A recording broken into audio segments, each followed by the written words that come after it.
What's up? Oh my goodness. Oh goodness, I am back.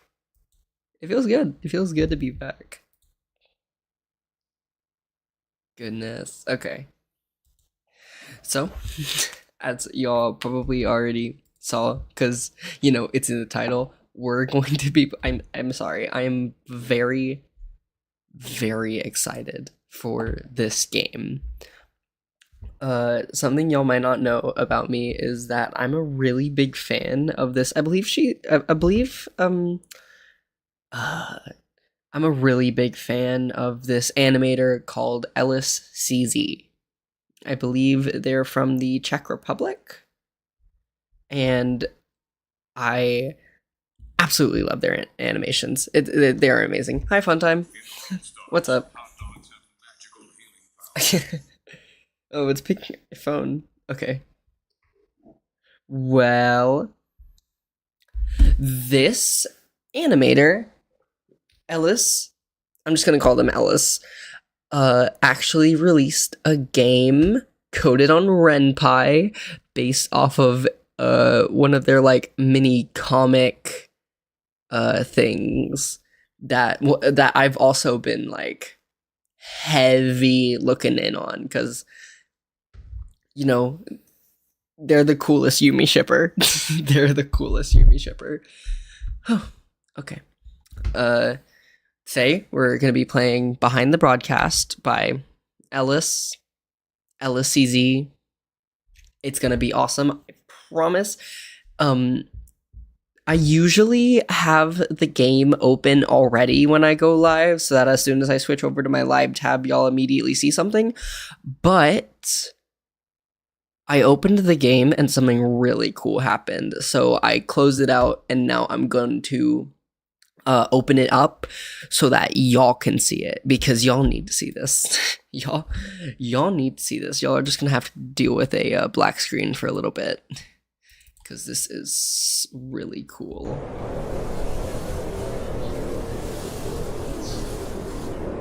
Oh, it didn't work. Wait, did it? Did it? I don't think y'all were able to see the the animation for it. There was a really cool opening animation of like a leaf coming off of a tree, and I thought it was really cool. But the normal loading screen's still pretty good. I got motivated to make videos again, and I posted a video an hour ago. I saw it. I saw that one. Sun and Moon's composer problems, I believe. I did see it. Anyways, I'm gonna turn the music down just a little bit. Yeah, that should be good. That should be good. Yeah, okay. We're gonna full screen this. All right, we're gonna check if the stream is coming along all good and proper. All right. I'd have to guess it is. I'd have to guess that it's gonna be fine. That I'm coming all in pretty good. Where? Ah, darn. Where's my thing? Okay.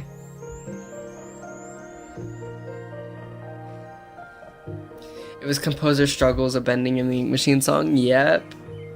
I know that one's with Sun and Moon. All right. Looks like we are all set. All right. Here we go. I've got my chat next to me, windowed full screen. I've got this full screen windowed. Yeah, I got it full screen. Skip unseen text after choices transitions. Nope, I don't think I want to skip anything. I'm so fucking hype for this game, dude. Let's get into it. The character you play is called Ellis. Okay, I was suspecting we'd play as Ellis, but you're free to choose whatever name you would like. Go ahead. Come on, we gotta go with Arrow. We do that for every visual novel, by the way. I go with Arrow. Is Arrow correct? Yes. Arrow. Ooh, I can't fucking wait for this. Dude, I love Ellis's art style so much, and I love the animations they do, the comics. One of my favorite songs is the Czech song that she had in one of her videos. It was awesome. Anyways, that's Ellis. I always thought it was Ellis with a Z, like Ellis, Elise, Eliza, Angelica. The Mushroom City, right? It's the Mushroom City because if y'all don't know, a lot of Ellis's animations, barring like the circus animation that they're doing, which I'm hype for. It looks so good. A lot of Ellis's animations are like connected to SMG4, specifically the MR.PUZZLES character from SMG4, a place where you decided to start a new chapter of your life.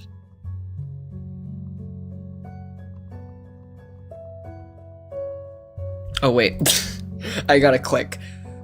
Journalist work became repetitive, and you knew that was a sign to finally take your take your life into your own hands. The phrase "take your life." My job's getting repetitive. Guess I gotta like. Oh my god. Hi everyone, how's everyone doing? Hi Josh, what's up? I'm doing well. What about you? I'm also doing well, by the way. If y'all cared, you moved out, chasing your long-standing childhood dream of becoming a writer. I'm a writer. I'm an author. I'm a writer. Hi, I'm here too. Yeah, screenwriter, preferably. Dude, I wanted to be a screenwriter. I thought I'd be pretty good at it, but then I just wrote books, or a book. I wrote book. Whew. As you know, we always have to have a little beverage with us for our streams today. I've got a nice good can of Dr. Pepper. It was something you learned in school instead of socializing with the other kids in class. A sort of disassociation from that awful place. Writing all kinds of stories helped you develop as a kid. So real, dude. So real. I wrote mostly in school because I just wasn't talking to people. Mentally. Definitely not socially. Which is why I'm the weird kid who released a book at 16. You never bothered to share them with anyone except your parents, who supported you in every way. I didn't share my stories with my parents. I printed them on a printer from my... actually, no. I printed them either from Google Slides from my printer, or I literally just wrote and illustrated them on paper. They encouraged you to pitch your stories to the big industries, but you never willed yourself to make that step. Okay, I'm playing Sonic Robo Blast 2, I bet you are. Yet. Making stories into reality sounded like a dream come true, but all you really wanted was to be able to lend a helping hand to a bigger project. That was the main goal. Who cares about making your own movies when you can help talented people make their own? It's not like your ideas were worthy of a movie adaptation anyway. Seeing your own name as the credits roll, all you really cared about. The feeling of being a part of something astonishing. And you believed this little oh shit. Okay. Watch where you're going! A sudden loud car horn from outside jolts you wide awake. You shut your window. I sleep with Ella sleeps with her window open? That's horrible. Almost the perfect place. If you didn't live right in the middle of a busy road in some rusty old apartment. You didn't have much money, but everyone starts from somewhere, no? Hey Romatos, can't help but notice that you're going to voice act in the project. Yes, I am part of, what was it called? Circuits Funhouse. I'm a part of the Circuits Funhouse team. I'm a voice actor for Mia / the player character or the main character. You sigh, rubbing your eyes to adjust the sunlight. It's been a rough It's been a few rough months for you and your roomie. I know her roommate. I know Ellis's roommate. Like the character Ellis. I know the character Ellis's roommate. She's been drawn a few times, but you were determined to change that today. You look out the windows to stare at the huge TV-shaped building right in the center. The job interview is today. Better get ready. It's 8:45, so you have a little over an hour to get yourself together. Your eyes shift to the folder with your scripts that lies on your bedside desk. You were going through all your papers, among your other stuff all night, finding the best pieces you could show off at the interview. But there was one particular script you were hesitating about. The pilot episode of your own show. This was by far the longest you've been working on a project, but it was such a silly idea. Almost unprofessional, you would say. You don't want to show something like that in a prestigious studio. It wasn't worth it anyway. You shake your head and grab the folder, stuffing it into your bag. Once you open your bedroom door, you are welcomed by a nasty smell coming from your kitchen. Kiwi didn't clean the dishes from yesterday. Of course she didn't. You decide not to worry about that right now, and make your way to the bathroom. Gripping the sink, you manage to turn on the water with your free hand. You splash some water on your face to wake yourself up. You look at yourself in the mirror. God damn. Okay. I always wondered, is the flower crown like growing out of her hair? Is it a headband? What's going on here? God, you look ridiculous. Is this supposed to be the face of someone getting their dream job today? Well, not speak too soon, or get ahead of yourself here. You may as well absolutely fumble it, which wouldn't be a surprise to you. Let's switch focus on getting dolled up. After all, the first glance matters the most. You may not make a phenomenal impression with your writing, but you could at least make yourself presentable. Get you some bonus points for trying. As you return to the kitchen with the holy quest of getting some coffee, you are greeted by a familiar face standing in the living room. Is that Freddy Fazbear? I wonder how many references to Ellis's other projects are going to be in here. Like, is there going to be what's his name? The rabbit. The rabbit. I think his name isn't Trex. The demon rabbit. It's your roomie. Kiwi? She jumped slightly upon being called. That's not the roomie I was thinking of. That's not the roommate I was thinking of. Is this a new character? She looked startled for a second. Just a second. Relaxing immediately after seeing it was you. That's pretty cool. If I'm gonna be honest, that your first voice. Oh, you thought that your first voice acting gig was gonna be an audio story or ASMR RP. The ASMR RP is still in the works, I guess. Aero, don't sneak up on me like that. Didn't you hear me walking around? No? I thought you were already gone for that interview or something. I still have around an hour left. Jeez, you want me gone that bad? She snickers at your comment. You feel her gaze on you as you sluggishly fill the kettle with water. Stressed much? You have no idea. You groaned sheepishly. It was obvious how tense you were, though. Dang, you've been preparing for this day for weeks now. Cool off a little. It's not like your future's on the line. You gave her a sharp look, and she raised her arms in mock surrender. Hey, if anything happens, you can always join me on my job. You mean cleaning toilets with you in that disgusting fast food joint across the street? Well, actually, I dropped that one yesterday. Again? You felt yourself snarling quietly. This is not helping the excitement. Excitement? This is not helping the anxiety already dreading your morning. The pay was bad, okay? And it was nasty. Her face grimaced. But I do have the money to pay half of the rent, finally. Speaking of rent, both of you were pretty much tight on money. With Kiwi's job hopping every goddamn month and you running low on savings from your parents, things were looking pretty bad for the two of you. Did we pay this month? I don't remember seeing the landlord lately.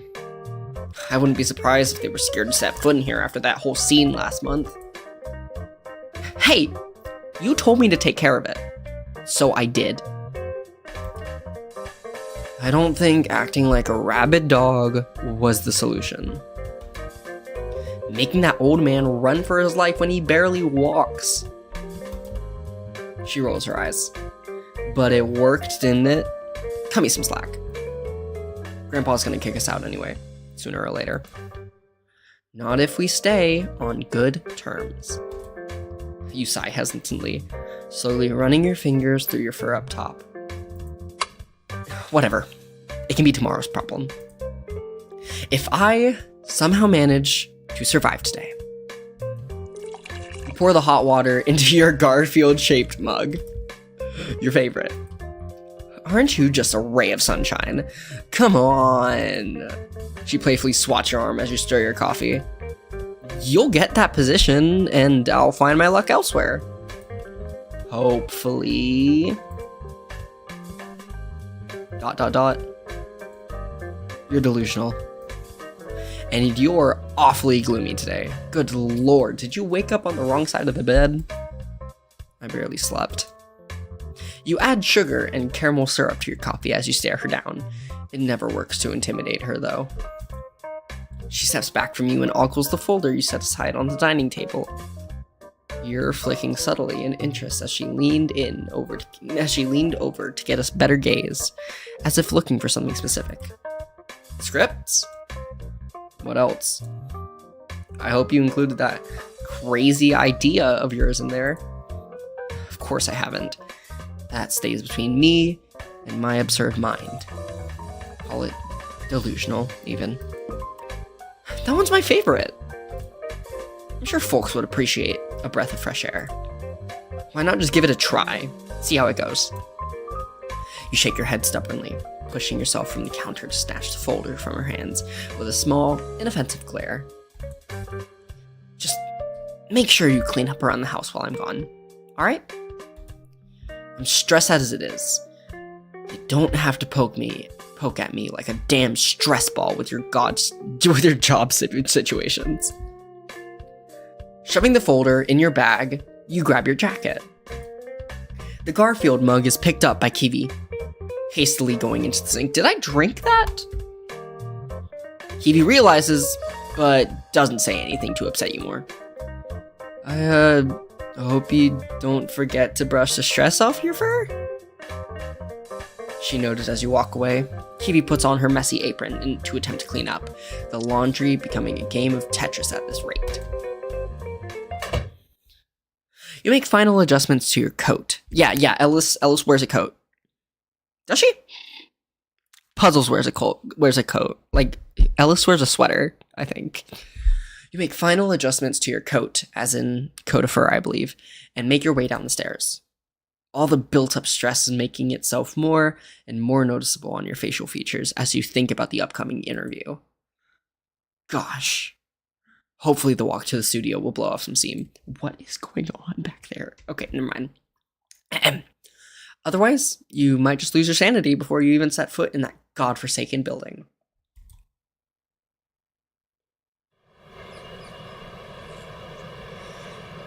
Just as you start walking down the street, a sudden did we leave the folder? Just as you start walking down the street, a sudden realization hits you like a bucket of cold water.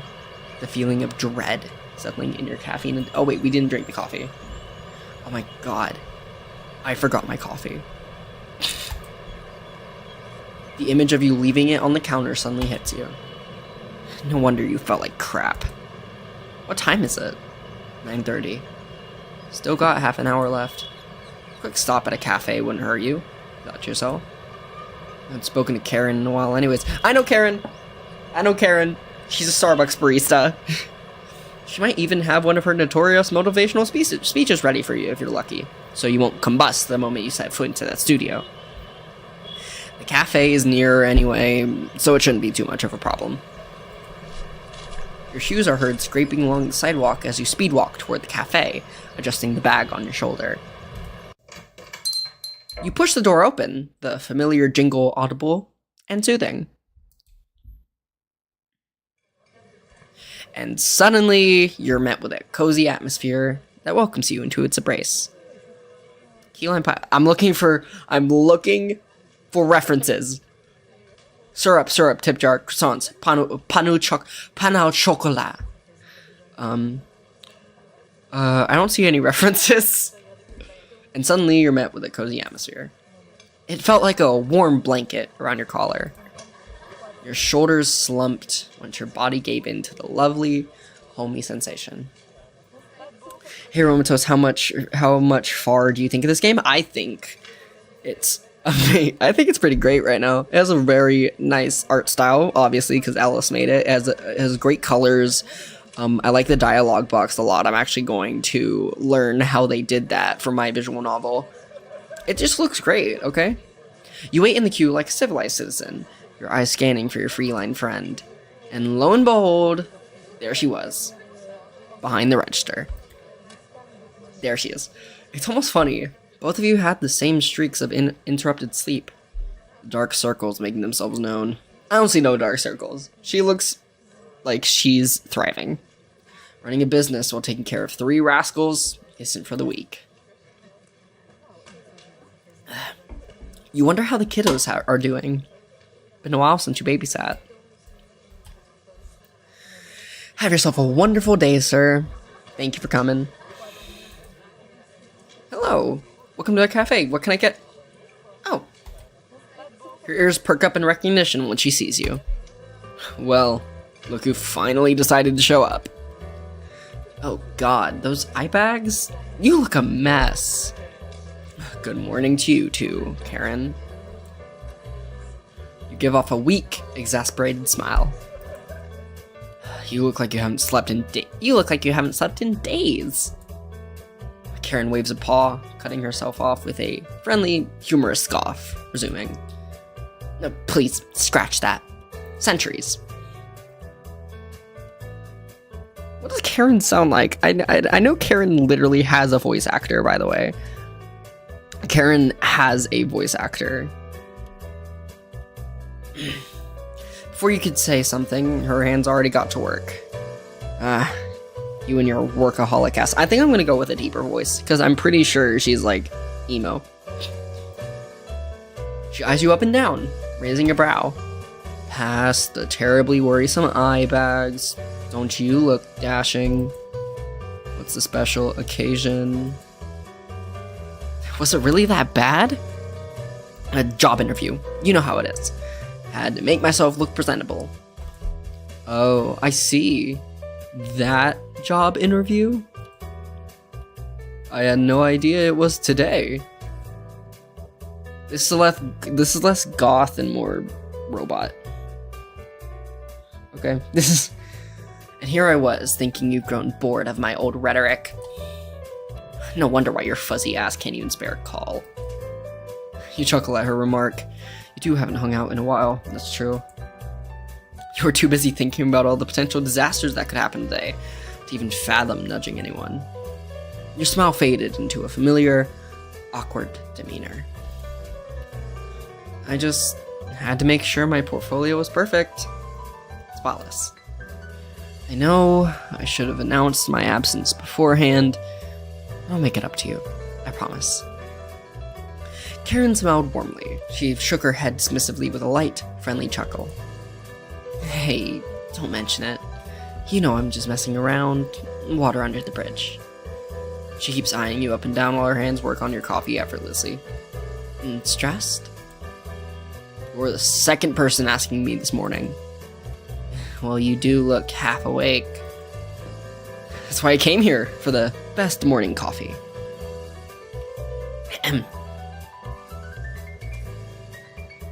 What's a good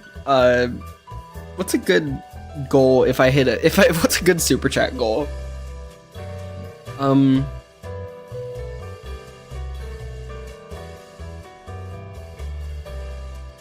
Let's see. That's why I came here for the best morning coffee. Flattery won't get you a discount. Had to try.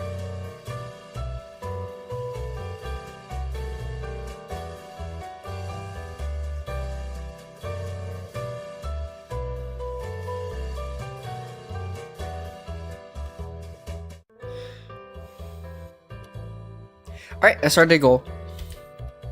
Save your words for the top dogs who sit in their office on their butts all day.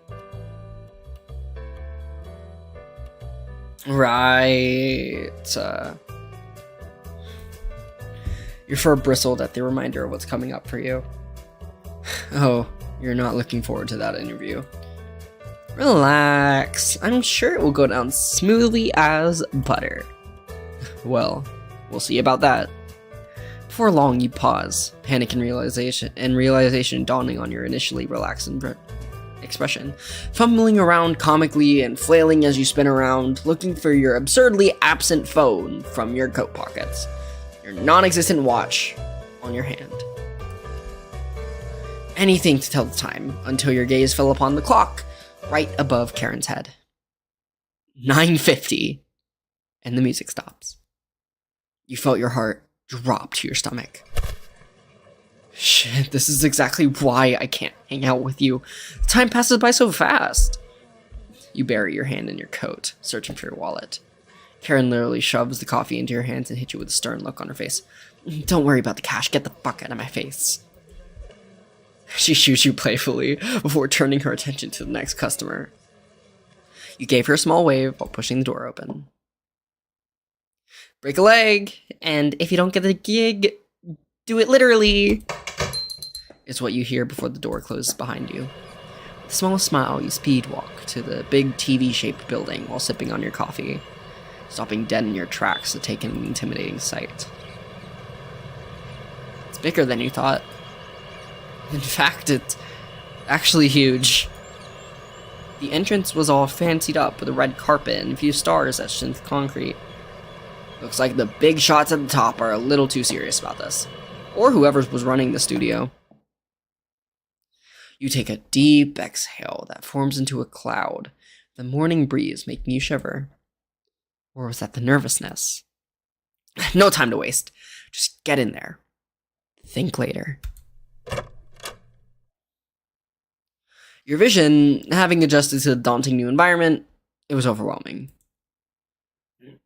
Ugh, ew. Sorry. The bright lights in the hallway make you squint your eyes. If you weren't woken up properly, then you sure are now. You chug the last bit of your coffee before throwing it into a nearby bin. There are voices coming from all the various rooms. People chatting, machines whirring, coffee maker buzzing. Seems rather cozy. You shake your head, internally telling yourself to get a move on. You enter a new room. Looks like a lobby. A massive map in the middle, surrounded by quality fabric divans, plush satin pillows, and decorative plants, following the same signature color scheme. All of this looked a bit expensive. Or maybe you were simply too broke. And this is what ordinary people can afford these days. Nonetheless, you walk up to the map, your eyes darting from left to right, to spot the office where you're supposed to meet with the guy.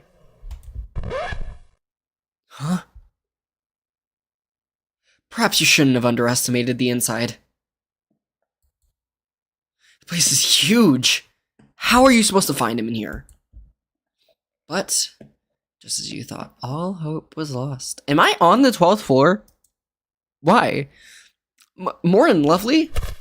Oh wait, never mind. Oh, maybe. You jump with an embarrassed, startled yelp as an unfamiliar voice emerges from your left. Oh shit. Turning to face a woman you've never seen before. She looks just as confused as you, blinking twice at your abrupt outburst.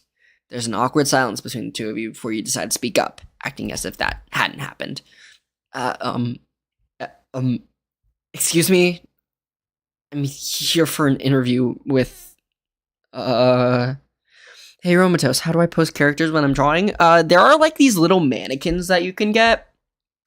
They're physical mannequins, and you can pose them however you want, and then use that as a reference.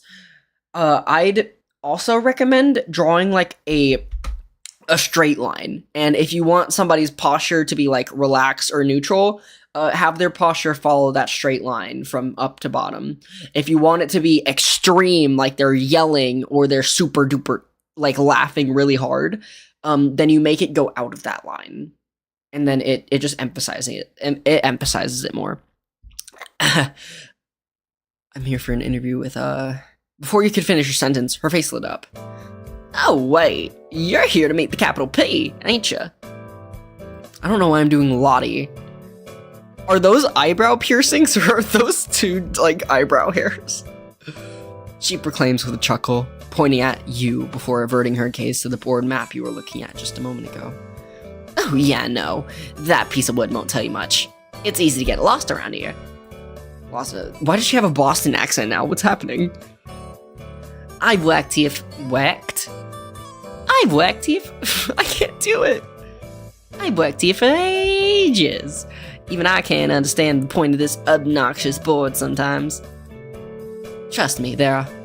The woman beside you then kept talking and talking. You don't even listen to her anymore, as the only thing on your mind is being late to the biggest opportunity of your life yet. Oh, you're a lost cause. Your hand instinctively wiping the coffee remnant off. Oh, you hoped she didn't see that.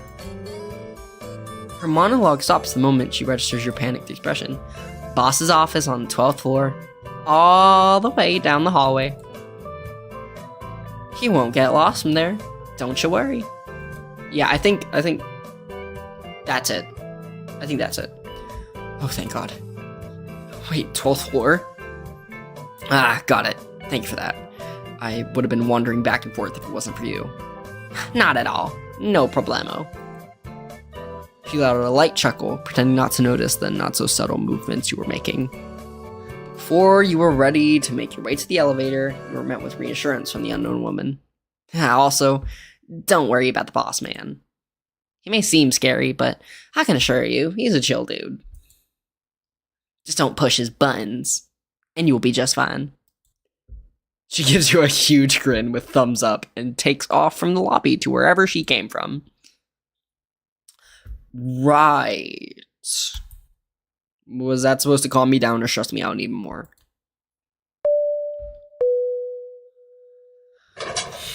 The elevator dings and opens up for you, the warm light blinding your weary eyes.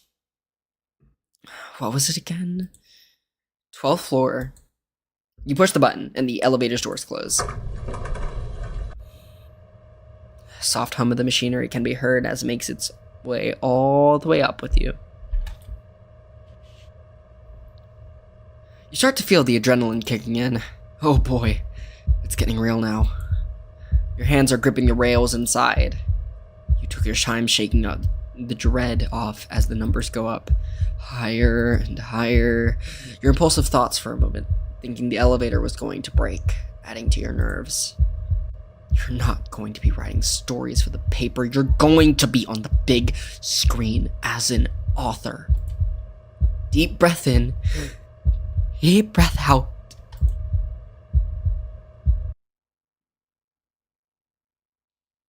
Grip on the railing loosens as the elevator reaches the top. The elevator stops and opens with a ding.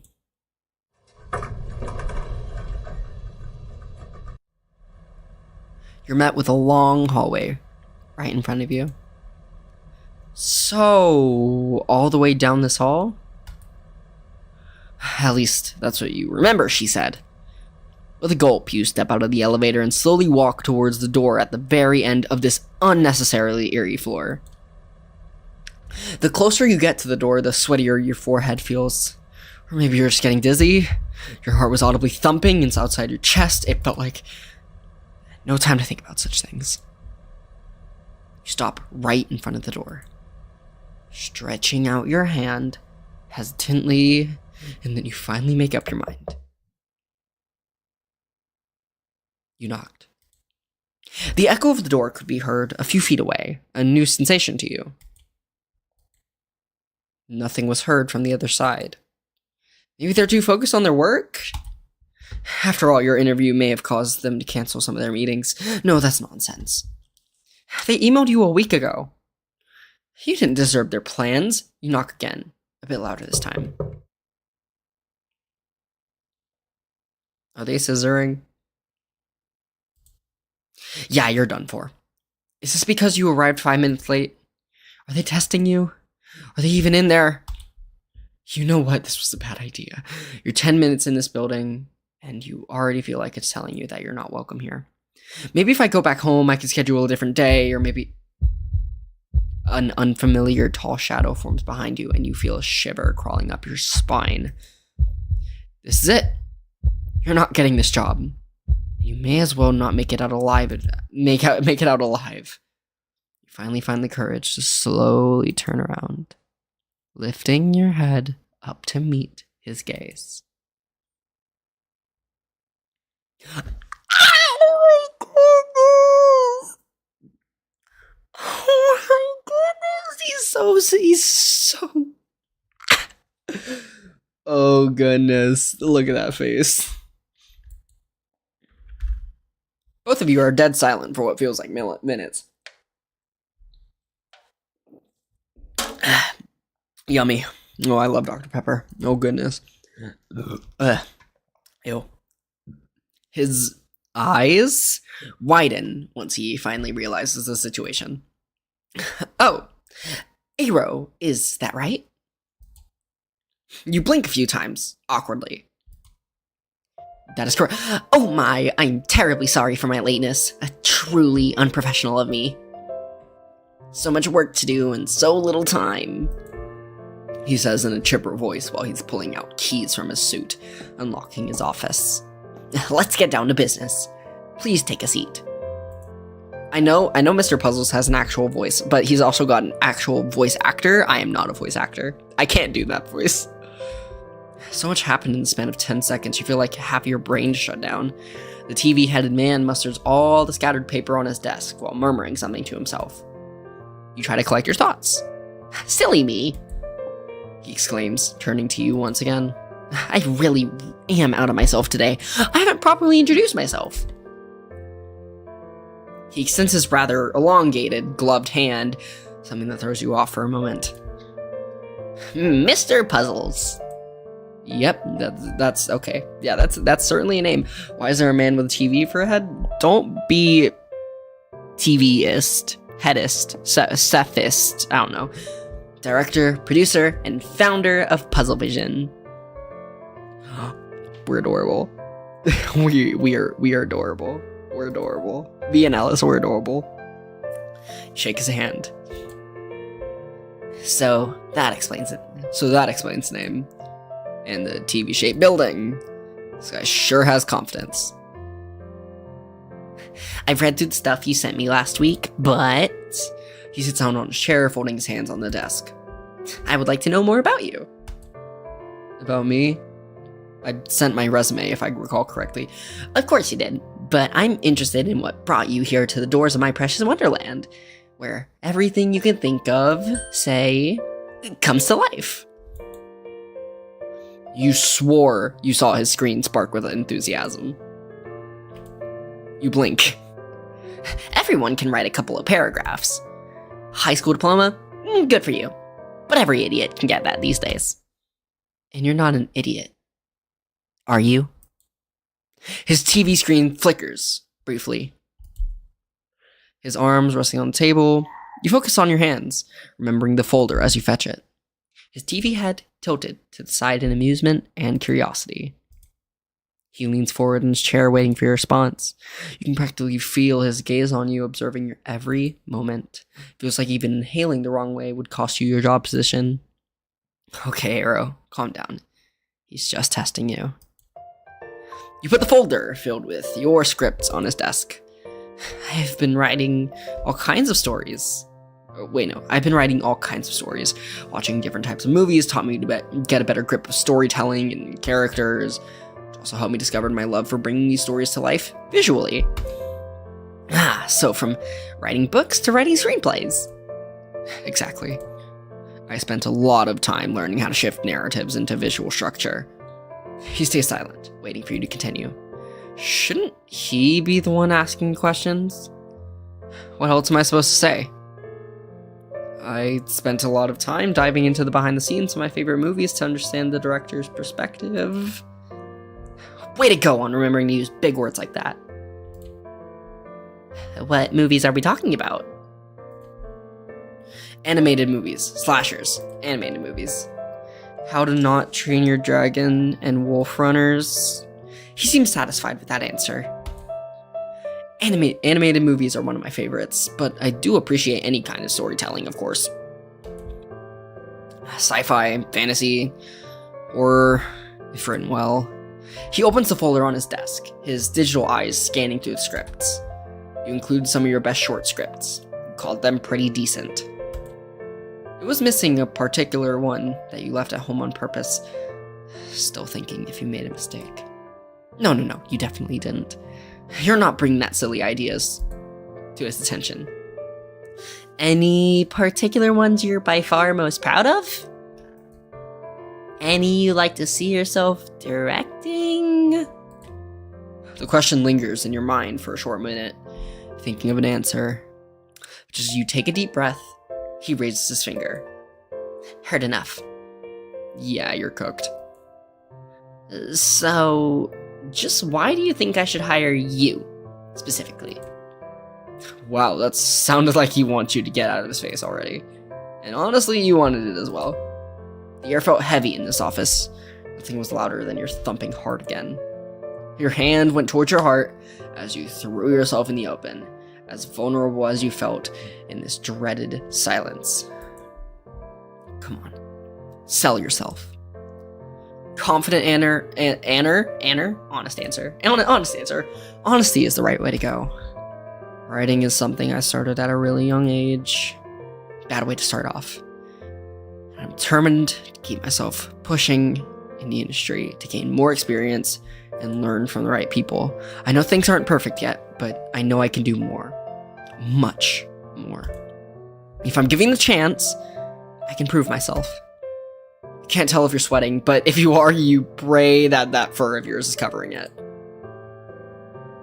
Then he finally speaks. You write with a visual eye. You trust the scene to speak for itself. He says rather calmly, but his expression is unreadable. I appreciate that, especially in newbies.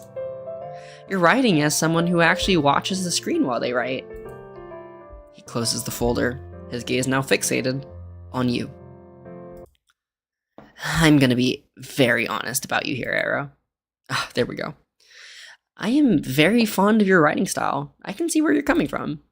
You feel slightly better, but the look on his face gives you mixed signals. He was simply making an observation, not offering praise.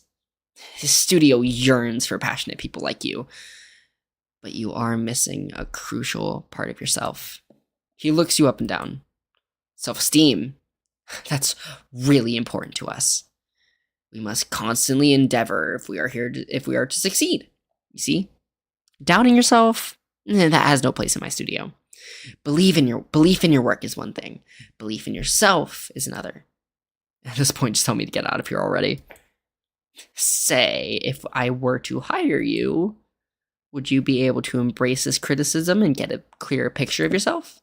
Is he actually giving you a chance? Absolutely. He hums in satisfaction. Excellent. Well, I suppose this is where our little meeting ends. I will get in touch with you through email later this day. Thank you. Don't thank me yet. For your time, Mr. Puzzles. You say without trying to sound awkward, but failing. You scoop your files back into your folder and stand up. The pleasure was all mine. His voice was suddenly more lively. And with that, He turns his attention to a different flurry of paperwork on his desk, which was definitely your cue to leave. Are we Tails or Fox McCloud? I think we're Ellis. Dumbass. I got lemon pepper wings next to me, by the way. They're delicious. You close the door behind you and let out a breath you didn't know you were holding. That was something. You feel your back slide down the door a smidge before balancing yourself up. Shit, I almost lost my wings. Can't say if I can call that a success, but better than being rejected right away.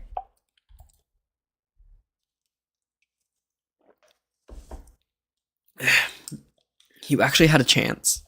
That's all that mattered to you now. The conversation did enough to drain your social battery. All you want right now is to flop on a couch and do nothing for the rest of the day. That sounded like heaven. No time to lose. You take the elevator and exit the building. The cold breeze, for once, feels refreshing after that interview. You take a deep breath and make your way down the road straight to your apartment. It was a little over 10 in the morning, and people started occupying the streets. The conversation between you and Mr. Puzzle still lingers in your mind. You don't know what to think about that guy. He seems impressed, but he didn't seem impressed, but neither was he disappointed. I guess I'm looking too much into it. You may as well never hear about him again if he doesn't email you today. Maybe he never intended to and only said it to give you a false hope. A distant sound of a violin pulled you out of your thoughts, and you immediately knew who it was. Your furry friend stands on a nearby sidewalk, playing the violin calmly. A hat with a few coins in it lays right next to her. Oh. You play the violin? What the hell? You play the violin? The soothing sound of the violin stops upon seeing you, her ears perking up. Arrow! She yells in your direction, arms flailing around. Your lips twitch upwards at the sight. You lift your hand in a brief wave and start walking toward her. Before you can say anything, she already starts peppering you with questions. So, how'd it go? Boss Chill guy, did you get hired, or did you fumble it up? Alright. It could have been worse. So? He will let me know later. That doesn't mean he said no.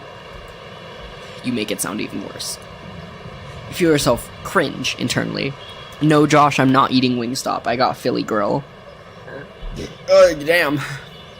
She pats your shoulder with a giggle, lowering her violin. We should throw a party at your place then. At our place then. Celebrate my non-official rejection. You really are pushing my luck, dude. She lifts her arm and taps the air like she's knocking on wood. Just in case. You're planning on playing here for the rest of the day? Actually, now that you're here, nah. I don't have to deal with making emergency money when Miss Moneybags will take care of it. She finger guns you playfully, enjoying the look on your face. Plain deadpan. Just you wait. I will be the one laughing if he doesn't respond. You? The one laughing? Bro, that means you will be applying for a minimum wage job with me. You roll your eyes with a playful scoff. Fuck off, dude. With a snicker, Kiwi packs up her violin and the two of you make your way back to your oh-so-loved apartment. You didn't tell me anything about the guys. Huh? The big guys in the interview? It's just some TV-headed dude who runs the joint. Mr. Puzzles, if I recall correctly. I do remember seeing that name in the news. What was he like? You know what I gotta say. You know what I gotta say. You know what I gotta say. Honestly, kind of cute. Kiwi's head jerks up at your words. He was what? What did you just say? I said mute. He didn't speak much. I slowly had to pull stuff out of my ass for how long he let me talk. So you think it'll be a pain in the ass to work under him? You give her a sharp look. She looked offended for a second, letting out a hurt hum with a shrug. Oh, I'm so sorry for being interested in what my roomie got herself into. I know just as much as you do. Maybe ask Karen next time you see her. She might have some insight into what this guy's reputation is around here. Maybe. Want to have pizza for lunch? No, we have leftovers from yesterday. Oh, come on. It's spaghetti with tuna. You will get over it. If that wasn't our fourth time having spaghetti this month.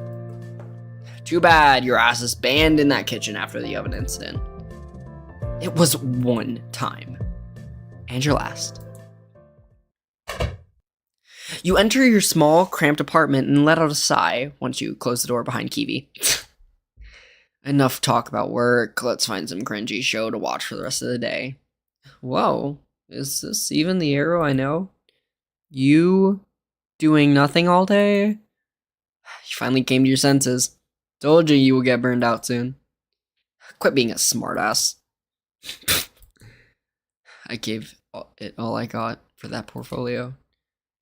If I don't get hired, may as well drop my screenwriter dream job and go back to GMS. Damn, now you're just thinking about the worst possible scenario. Sit your ass down. I'll get us the spaghetti from the fridge. You couldn't argue with her. Your mind was in the wrong place right now. Once you plop down on the couch, your hands impulsively reach for the phone in your pockets, refreshing your email inbox. You don't even remember when was the last time you felt this anxious. God, this was horrible. Once Kiwi emerged from the kitchen with the spaghetti in her hands, you almost gagged at the sight and smell of it. Not because it was nasty, you simply couldn't think of eating anything right now. Not until you get that email from the TV man. Another episode of Delulu Island came out. Wanna watch it? Sure, whatever. Anything to keep my mind occupied. With a sigh, you reluctantly put the phone down and turn your attention to the TV screen.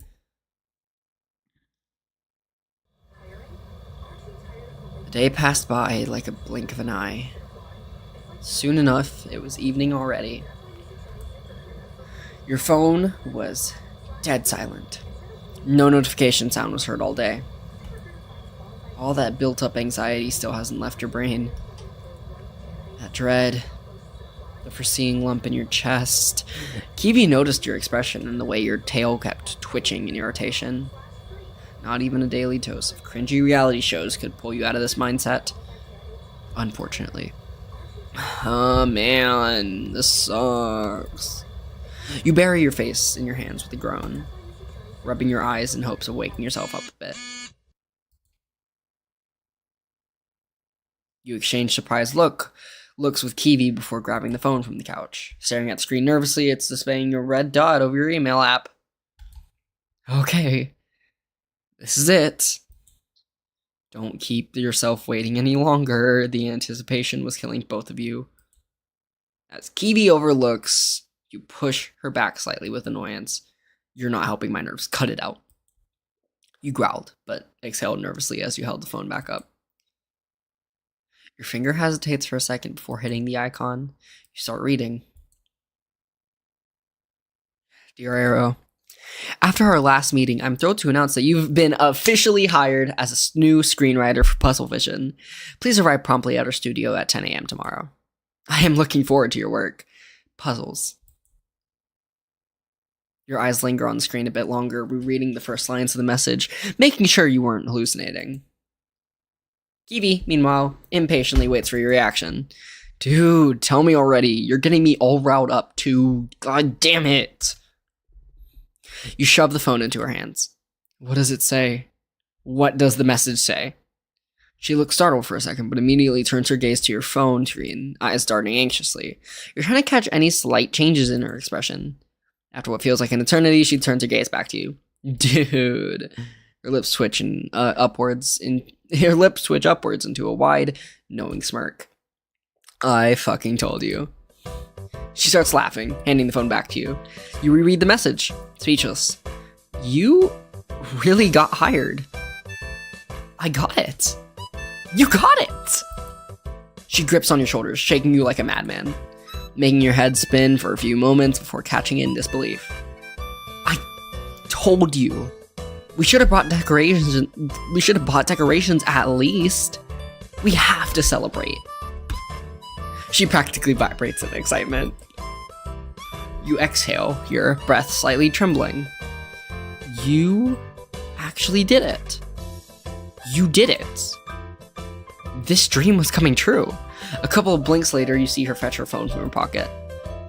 I'm gonna order us pizza right away. And once she turns her attention to the phone, you get lost in your thoughts.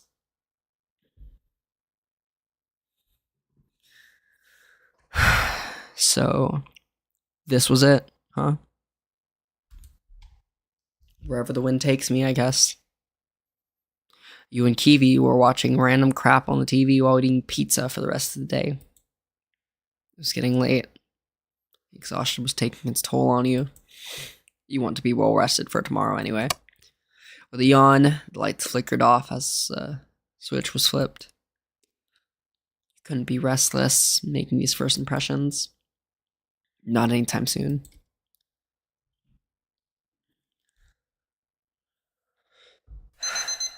The alarm sounded. More than one was set to make sure you weren't late, but 2 of them were snoozed off. You groaned as you put your hand back down. Today is your first day. You're not missing it. After a quick stretch and hopefully remembering the dress code for the studio per the email, what was it? Slacks, business casual, was it semi-formal? You don't remember, but it's your first day, so you scour through your closet for anything decent enough. This should do it. Checking for everything, your bag, your wallet, keys. How far was the studio from here again? After checking your phone, you're reminded it's a good 15 or so minute walk away. 5 if you go by car. Not happening. Oh, wait, what did I do? Okay, let's save. Okay, let's save. Okay. Return. Not happening. Gas is expensive these days. You don't even remember the last time you cranked up that piece of junk. Wait, I forgot to brush up. You close the bathroom door, quickly brushing up with a final look in the mirror before you head out. A swift closure as your head is up, bag in arms, and you snatch your phone off the counter. A mild buzz as your messages go off, unchecked. Today was your first day at the studio. It could be enough to make you smile as you make your way.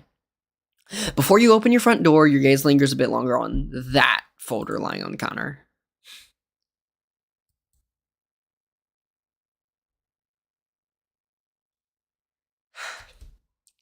No, you're not bringing it with you. Do I get a choice? Please? Can I?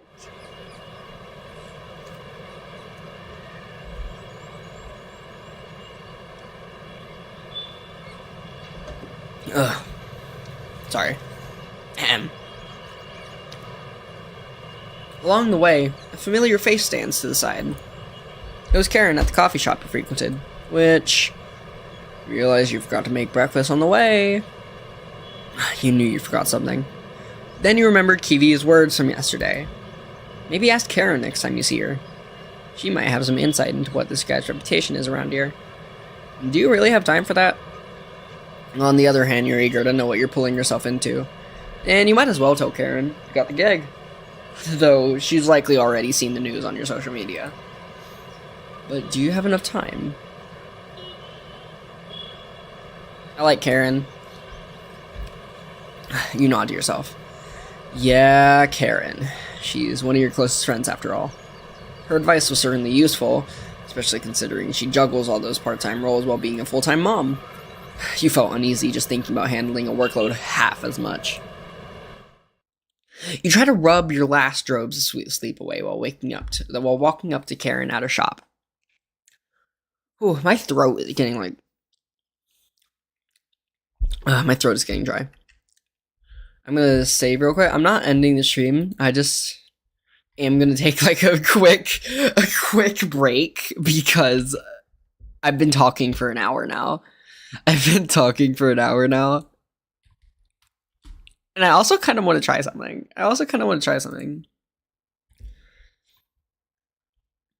Let me just... Yeah, let's head over here to be right back. Let's head over here to be right back. Where's Elliot? I wish either of the Elliots were here.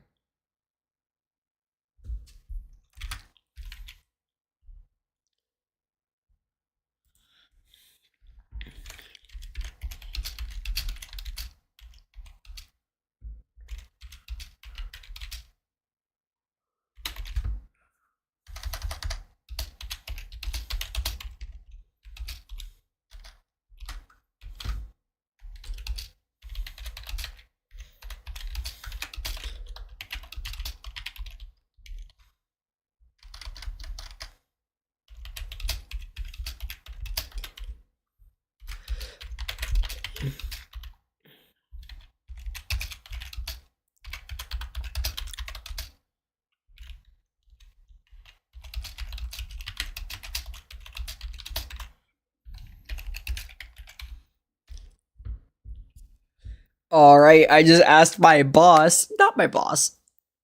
Ew. Oh god, not my boss.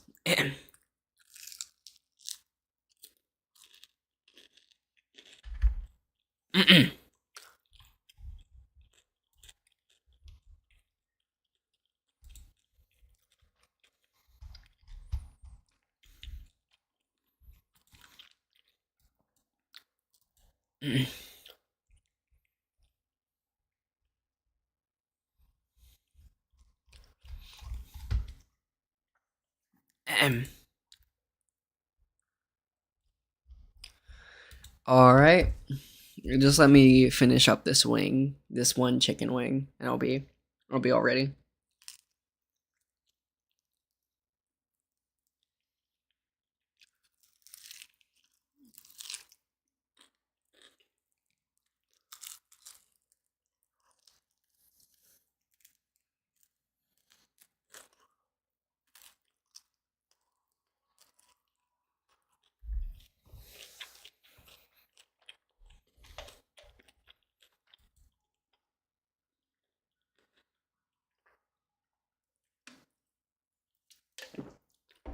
Alright. It's been 2 minutes. That's a long enough break. Okay. Let's get back to the game. Alright.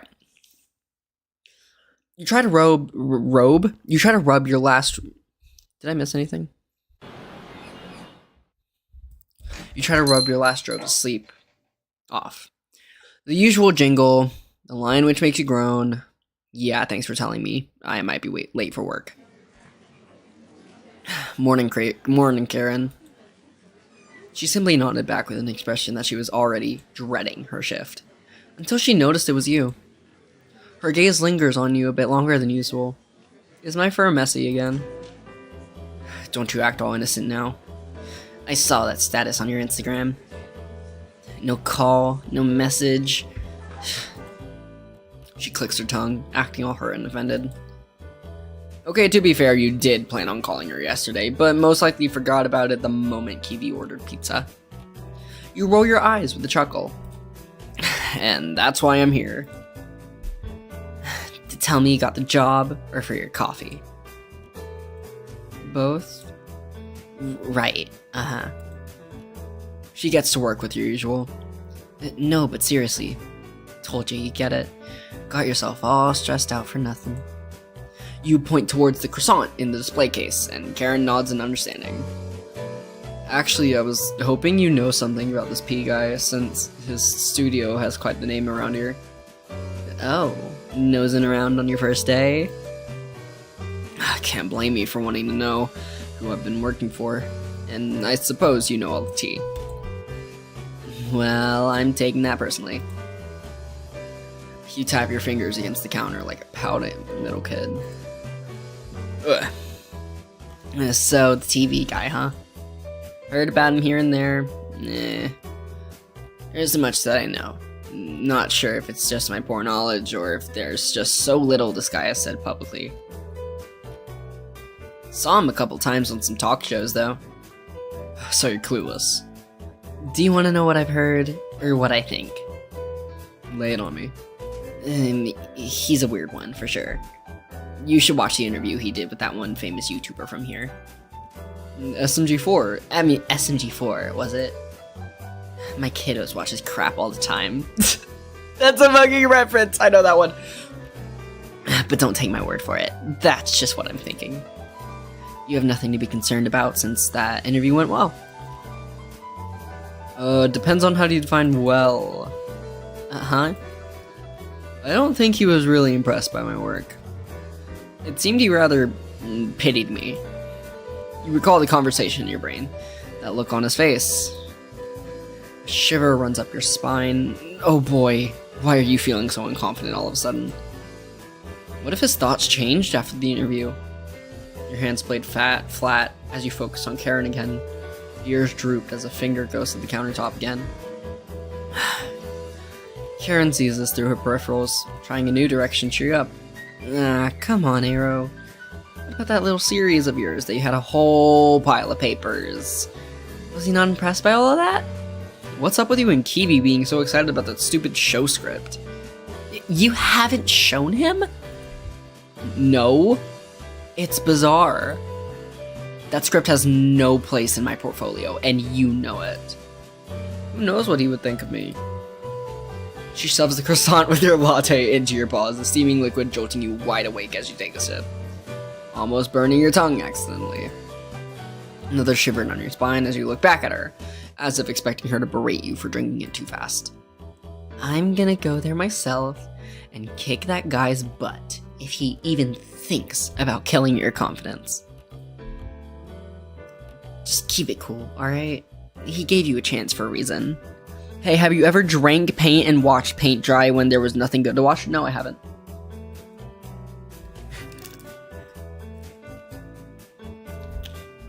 She says this while wiping some crumbs off the counter, gesturing with her other paw. You blink at her a few times, your grip softening on the cup before smiling warmly. I'm eating chicken. She's right. Partly. I mean, you're going there to improve and grow as a writer anyway, so critique is inevitable, obviously. Now the question is how he handles such situations. You'll find out sooner or later. You still had a bunch of questions, but none of them came to mind before you were ushered out, since you didn't order anything else. Now get on going, or you'll be late for your first day. Oh yeah. You're once again met with the cold breeze outside. Sipping on your latte again, you started walking. Okay, I think I know this guy. I think we're supposed to hate this guy. I think we're not supposed to like this guy.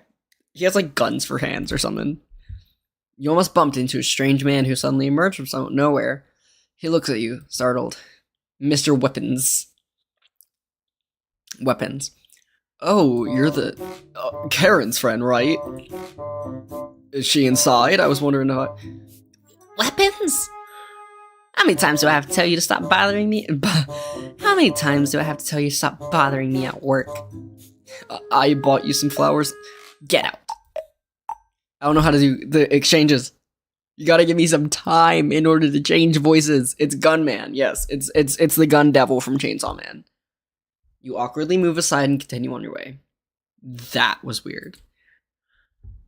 Okay, they do that because in the actual SMG4 canon, Karen Weapons like had a relationship or something. And it didn't go well, apparently.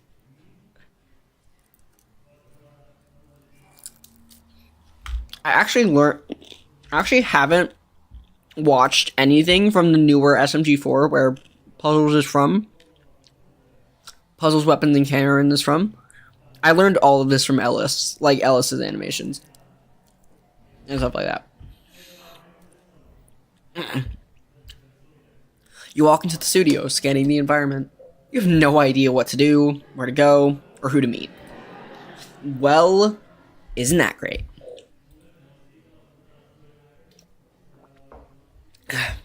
A nervous pit forms in your stomach. Why do I feel like a person like me has no place here? Are you looking for something? Shit, should have just ripped my fur off on the spot to make myself look like a fresh roadkill. I'm new here. New hire? Oh, you're that furry lady from yesterday. I had no idea you were here for a job interview. What is her accent? Why am I bad at doing a southern accent? Drawl. They haven't hired anyone here in forever. Now, what is the name of this fresh face, huh? Arrow. Well, Arrow, it's nice to have you here. Although I'm still quite surprised that Mr. Puzzles hasn't hired anyone. Oh, I'm quite surprised. Mr. Puzzles hasn't hired anyone in, like, ages. It's probably been, what, a gazillion years since we've had a new member? It sure seems that way. Well, I'll say gazillion, which it seems like a gazillion, but you know, Snark isn't almost 5 years. Which, speaking of my 4-year-old nephew, you're staring blankly, almost dropping your coffee as you listen to this new woman. Now, how the hell is she so active at 10 a.m.? Let her talk, interrupt her. If I let her talk, I might be late. Actually, no, I'm in the building. There's no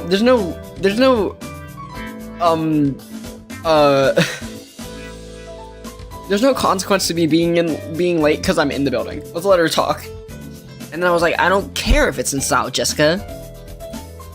Those leggings are so 2014. Oh, what the fuck was that? What the fuck? She has a country accent. Those leggings are so 2014. And it makes her ass flatter than it already is. Damn. Damn. Have some chill. Holy shit. Someone 28 viewers mod banned me, so I'm gonna give you the present I sent her to. Wow, okay. Damn. I have no idea what this motherfucker is talking about. Yeah.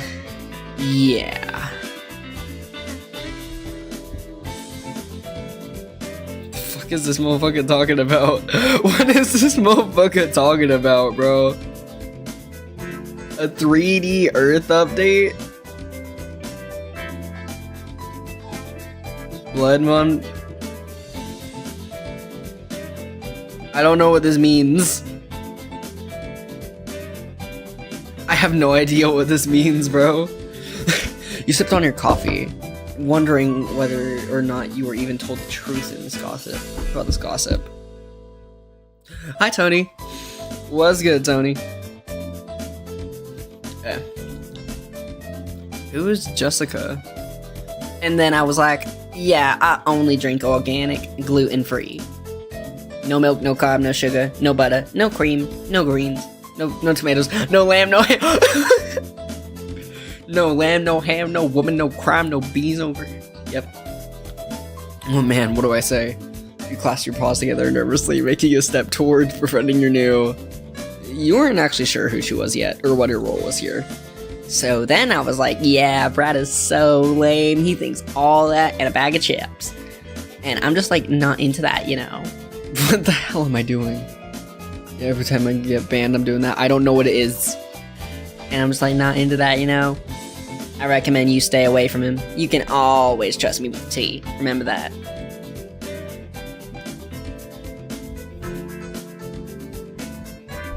Barry and I know the best.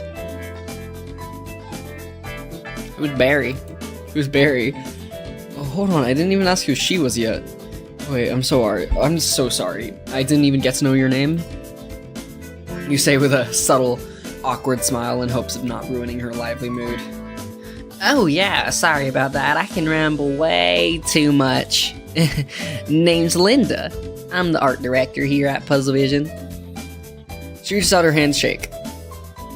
You nodded nervously. The dynamic was too much overwhelming, as your hand almost crumpled the nearly finished coffee. Oh, she was an art director. She's the one directing conversation like a freaking tennis match. You were almost weary Linda was going to jut your arm into your face with how fast she was talking for her handshake. One that'll throw you into the atmosphere. Yeah, Arrow, new employee, writer, screenwriter. Yeah. You could facepalm yourself as you absolutely stuttered. Well, anyway, I'll be happy to show you around, rookie. Oh, cool. Cool. This was it. A new networking connection, as professionals call it. Great. She takes your hand and starts guiding you around the studio. This reminds me of the time 1 hour later.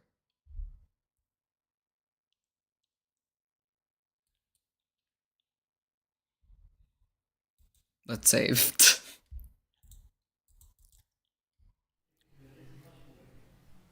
Yeah, so that's the time when I got my kidneys replaced by steel bars. Oh, and there's the marketing room, which you didn't hear it from me, but people get paid way more in the finance and marketing department since, well, they handle the money. Oh, hey, here's where you'll be working. Isn't that cool? Here's where you'll be writing and jotting down ideas for the scripts and totally getting paid a good amount. I'm joking, by the way, if that wasn't obvious enough. Anyways, this is where you'll be positioned. Oh, Jesus Christ. You put your coffee cup on the desk along with the back to decorate your new office. Thanks. You were genuinely still reeling from earlier, blinking a few times. How it went so fast? New departments, lack of good vending machine snacks, as Linda couldn't stop mentioning non-gluten. You gave a half-assed smile to her before glancing at your desk, your paw onto it, sliding along. This is going to be yours. It's rather nice. Well, thank you again for showing me around. Will do my best to be a helping hand with other talented folks around here. Oh, I'm sure your work is fabulous. Mr. Puzzles wouldn't just hire anyone, you know? There was this moment of soft sentiment. This is the second person who told you such a thing in his place. Fabulous. Huh. Yeah. You feel your fur relax. Your recognition was noticed after all. And in this dream job, your work will be in the next box office premiere. Okay, yeah, you're thinking a bit big here. Well, I've got to get back to the art department. These bozos are probably messing up some of the props, but I'll be here if you need me. Oh, and I'll send you over your task later on today.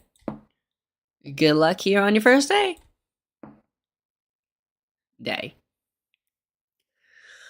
Linda waves goodbye to you and makes her way down the stairs.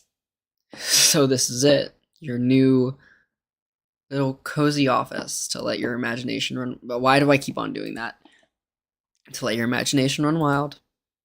As you unpack your things from your bag, the scent of the studio fills your senses. Papers, ink, and lavender? Oh, there's a scented candle on your desk. You got your... Ew. Yeah. You got yourself smiling a bit. You only met a few people, but everyone seems so nice already. You sink into the chair with a satisfied sigh, ready to boot up your laptop until your stomach betrays you.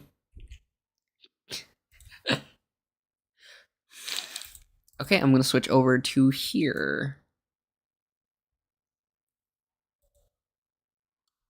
Alrighty. I switch over to another voice call just in case somebody else wants to join, just in case your stomach betrays you. May as well snoop around the kitchen, Linda showed me earlier. It's not like I was given a task yet. Who knows? Maybe I'll get to meet more people.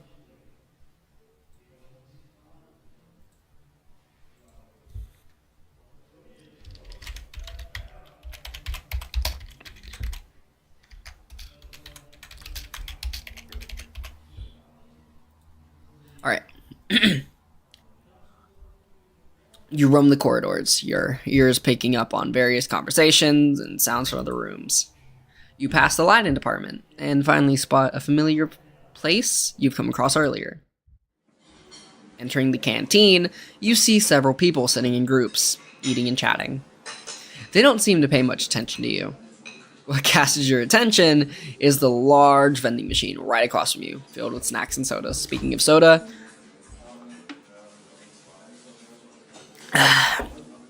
delicious. Your mind goes back to the conversation you had with Linda a while back. That thought is suddenly interrupted by your stomach grumbling when your eyes lock on a chocolate bar. Aren't we a dog? Isn't Ellis a dog? Alright, one quick snack and then I'll get to whatever Linda sent over to me. Reach for the chocolate bar, struggling to get a grip of it once you shove your hand inside. Ow. Just as you finally won over the stupid machine, you notice a familiar shadow casting over you. Is that? It's like you're experiencing that same dreadful feeling from yesterday. You feel your heart dropping to your stomach the moment you turn around to see the TV's lights shining right in your face.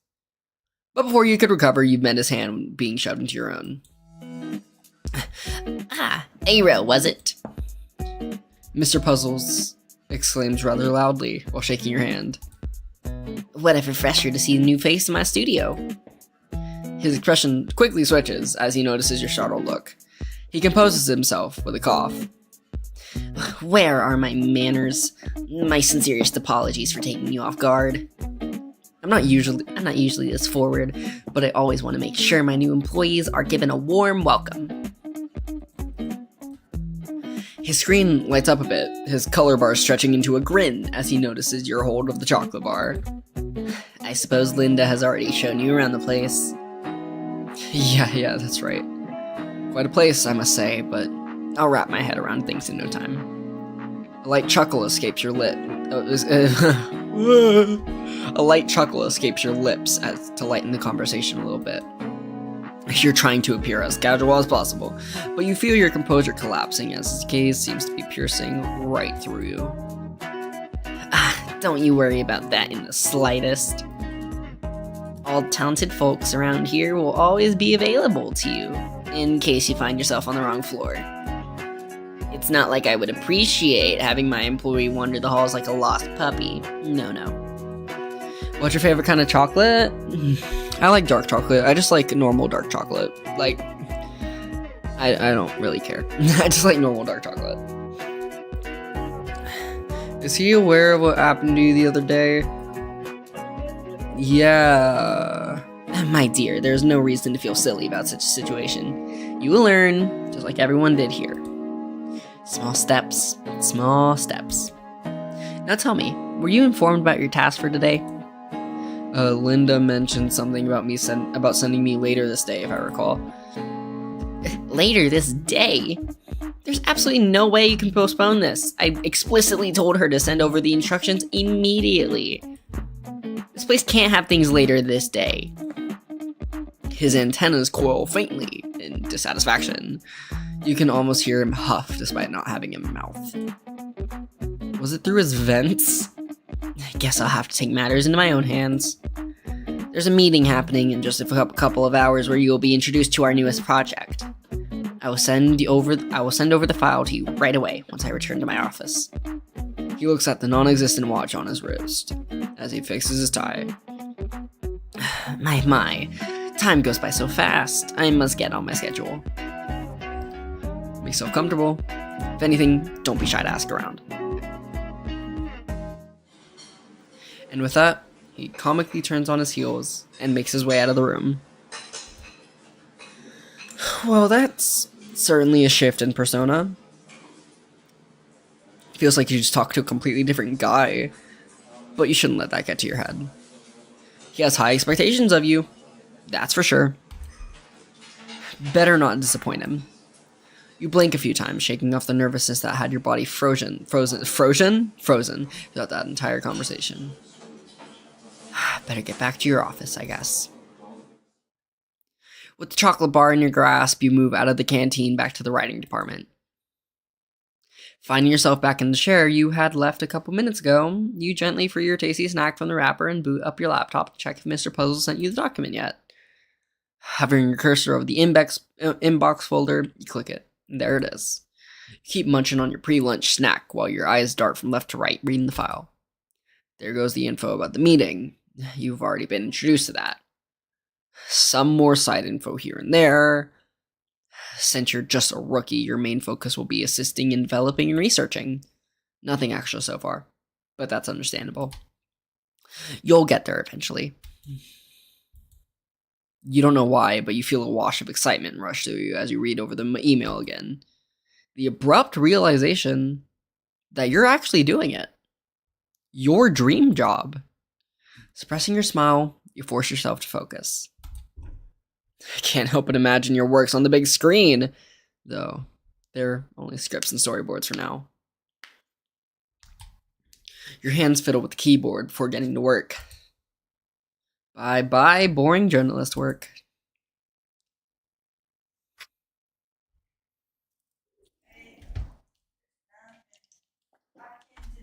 Ugh.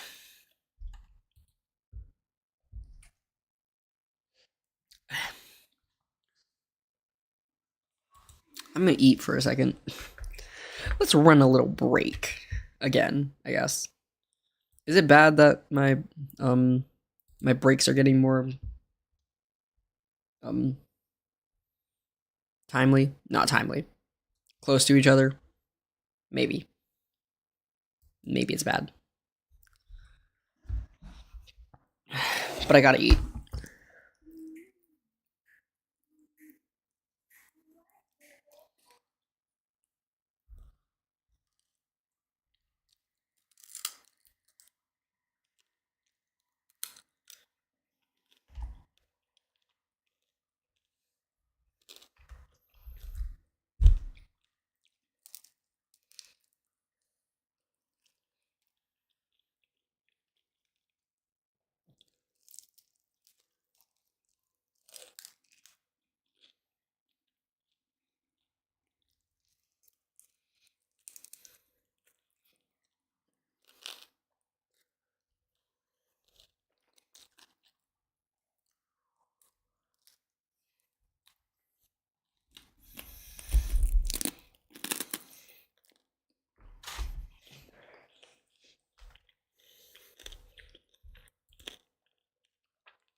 So, Aero, how is everything? Yeah.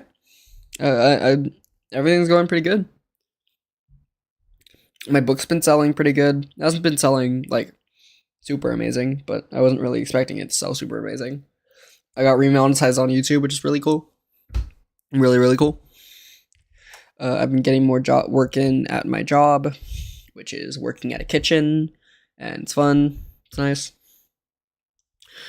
And I'm working on videos. I'm working on the Myth of the Machine video. I've also got a video planned for a very big interest of mine, which is cryptozoology. I want to make a video just about the cryptics, like the cryptids of South Carolina. Some good shit's coming. And I'm excited for it.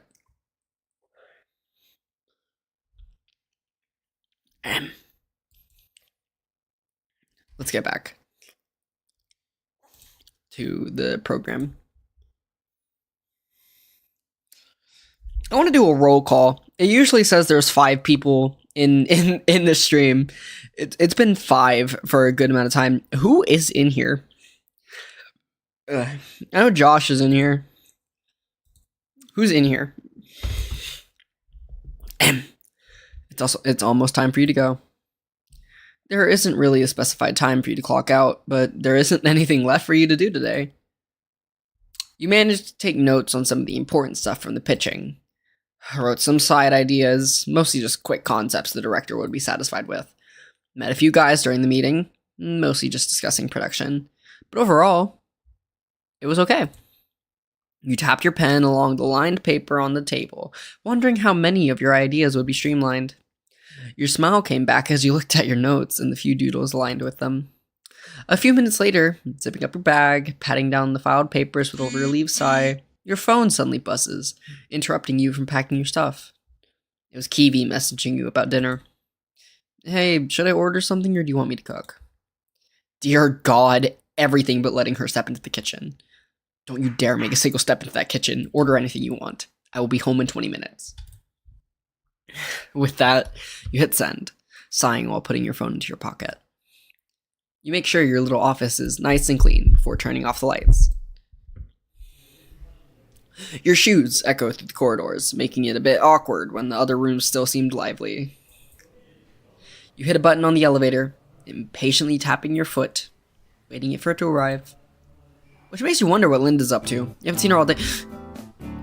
Clocking out? Your fur bristles at the familiar voice.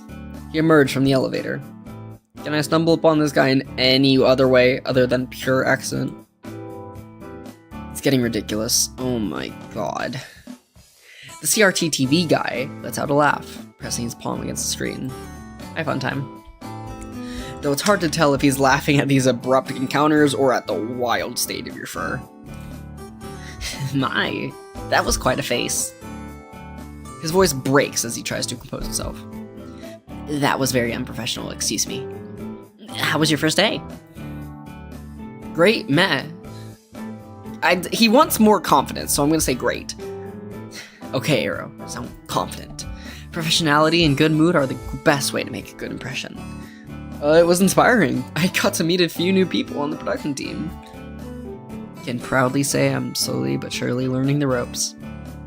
He raises his digital brow, his grin staying the same. Well, that's excellent news. Glad to hear you're getting the hang of things. Yeah, excited to see what else the studio has to offer. If you could facepalm yourself right now, you could. Why did you say it like that? We look forward to contributing. We look forward to Give me a second. My brain's short-circuiting. I need more Dr. Pepper.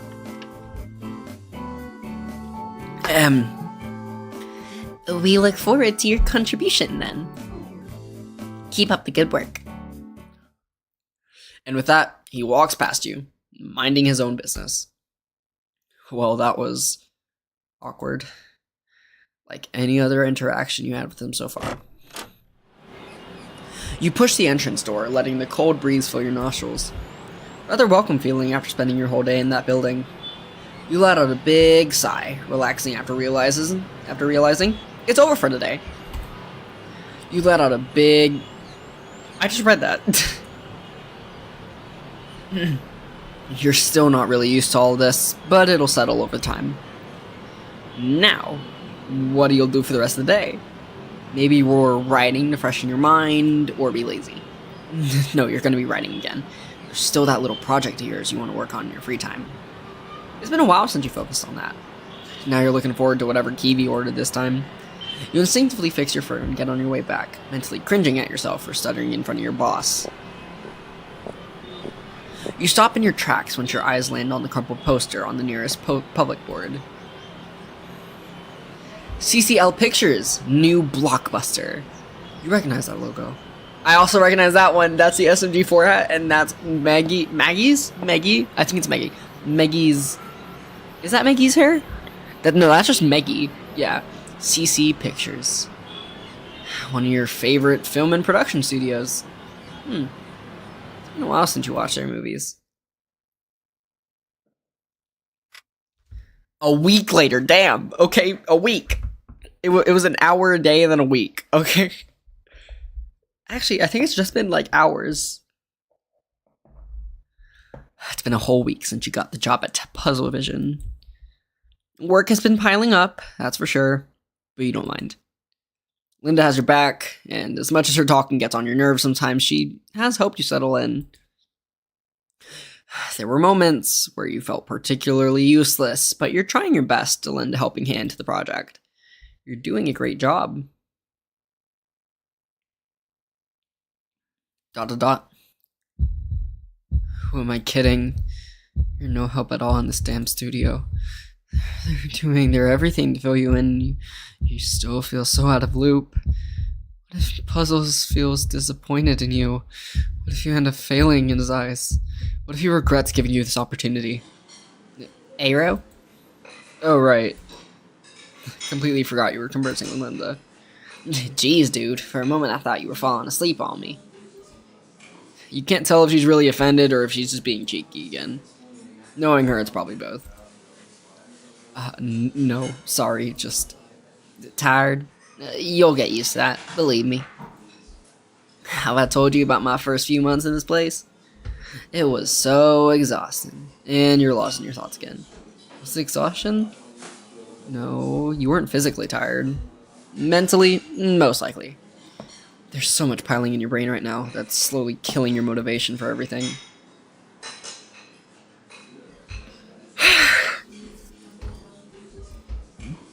I like Linda. I'm just gonna let her continue. Yeah, I get it. I just need some time to pull myself together. I can give you a recipe for my special tea if you like. I don't enjoy tea much.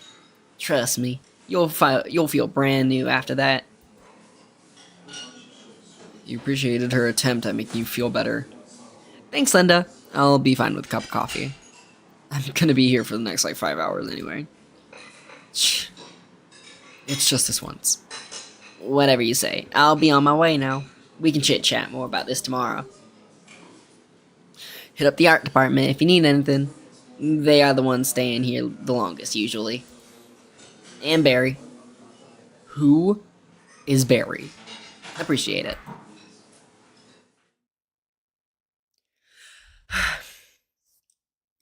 Piles of paper strewn along your once clean desk.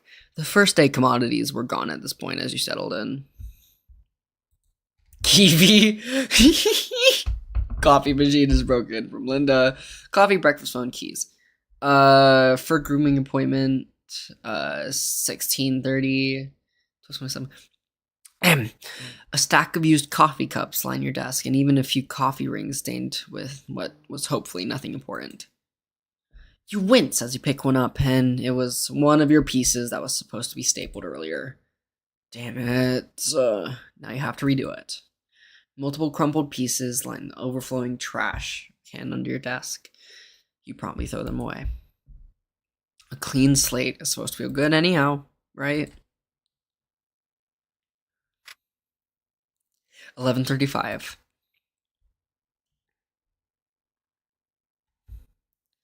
There's an ad break going on. I'm going to check what Atticus is sending me. Atticus, what are you sending me? What are you sending me, Atticus? Get got? Get got? Pink.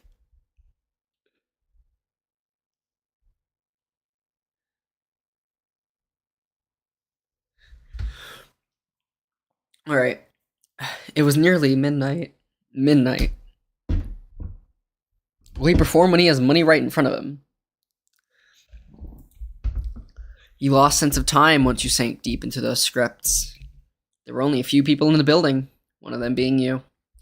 Making one last arrangement. And you were done. For today. Now you can go home, relax, and go over again the next day. Why are you feeling like this? This is what you wanted after all. Why are you feeling so burnt out? You get up, grab your things, and leave the office as it is. Whatever. Maybe watching an episode 2 of some lame reality show will make you feel better. Run your hand down your face, trying to wake yourself up a little. You almost didn't notice the elderly man mopping the floor in front of you. The two of you make eye contact for a second. Smile. Your lips switch upwards into a faint smile. The janitor's mustache lifts as he smiles back. The small interaction makes you feel a little better. You approach the back door, bracing yourself for the cold wave of cold air that's about to hit you like a slap in the face, but just as you step outside, you hear a car trying to start up from afar, but it's not starting up. Instead, you hear the same sound over and over again. Curiously, you walk over to where it's coming from. There it is, an old black Ferrari in the middle of Puzzle Vision's parking lot. Who owns an old Ferrari? Oh, stupid piece of crap. You can hear him cursing under his breath before exhaling slowly. But before he's about to open the car's hood, he notices you staring from afar. Oops, that wasn't really sneaky now, was it? He looks a bit startled before clearing his throat. Wasn't expecting an audience this late. Please, autograph some other time. You can't tell if that was a cue for him to leave, or if he's just joking around. You've only known him for a week or so, and let's be honest, you've never really talked to him outside of work. But you still push your luck, and decide to approach him. Sorry, was just about to head home when I heard some noises. He seems to register what you said while inspecting his car. Noises? Oh no, that was my beautiful shiny baby not starting up. God, I'm exhausted. His screen displays a little tear in the corner of his eye while comically sighing. No idea what the deal is. I put her in service last week and now she's acting up all over again. Well, what can I do? I'm not a car expert, unfortunately. But before he closes the hood, his gaze falls on you. But what have you been up to this late in the studio? Just tweaking with the scripts bit that were handed me this week. It was a lot to do, and I felt like finishing it today. You said with confidence, hoping to impress him with your enthusiasm. But his face was saying otherwise. I see.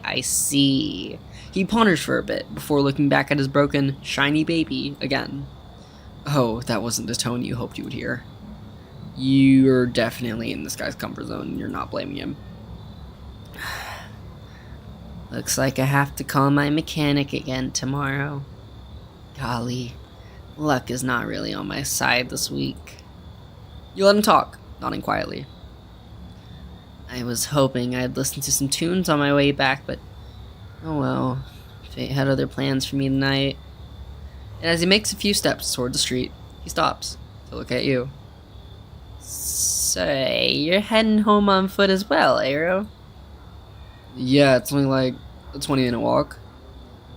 All by yourself? At this hour? I wouldn't be much of a gentleman if I didn't ask whether you would enjoy some company on this little midnight walk. Why is he southern? Stop. Stay in the box. Stay in the box. No! Stay in the box. No! Get out of my skin!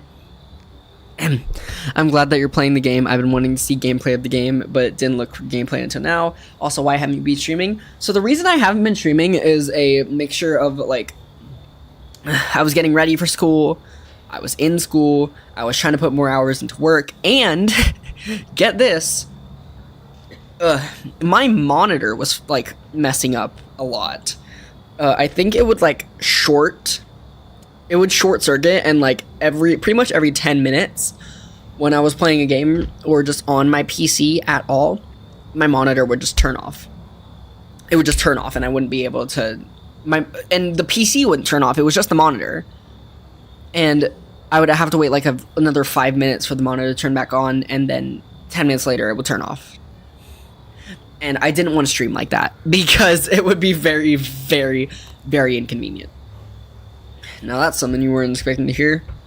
Is he asking you if you wouldn't mind walking him to your place? I mean, the city sure isn't really pleasing to wander around this late. Wouldn't this be kind of awkward? Walk home with him! Bro. Okay. Yeah, sure, why not?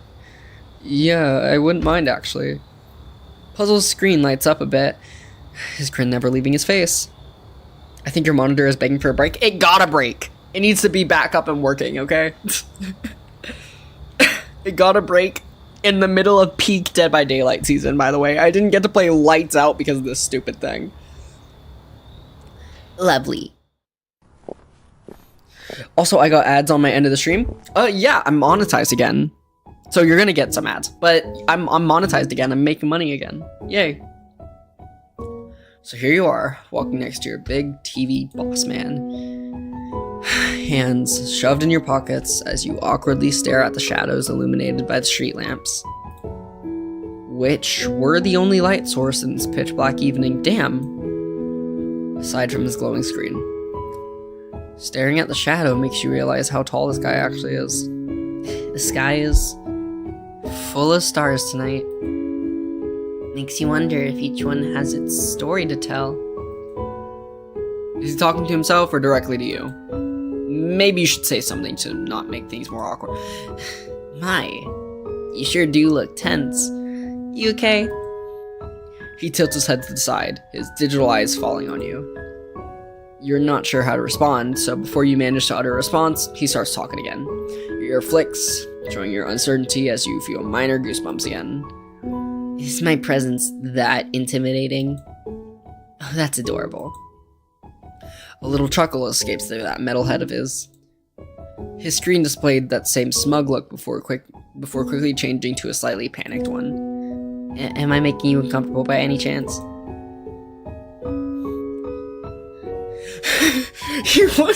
I think he wants me to be honest. Yes.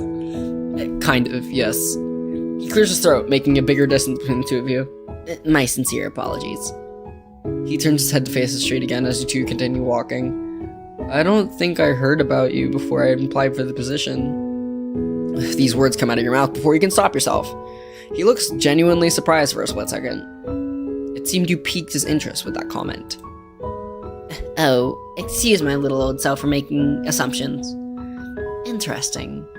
You're not from around here then, Moved in here just a couple of months ago. Still settling in, I suppose. A rookie and a foreigner. Guys, Mr. Puzzles is xenophobic. That's bad. That's quite a big step, I must say. Oh, goodness. May I ask why you take such a risk? What made you take such a risk? My passion for writing. I dreamed big ever since I was a kid, and thought this was finally the time to make a chance. You let out another nervous breath as you choose your words carefully. At my studio. He hums in appreciation. This takes you back to your first ever interaction in his office. This time it wasn't a job interview, just a casual chit-chat. Well then, I'm very glad I got someone as passionate as you on my team. It's not every day you see a talented face in the city.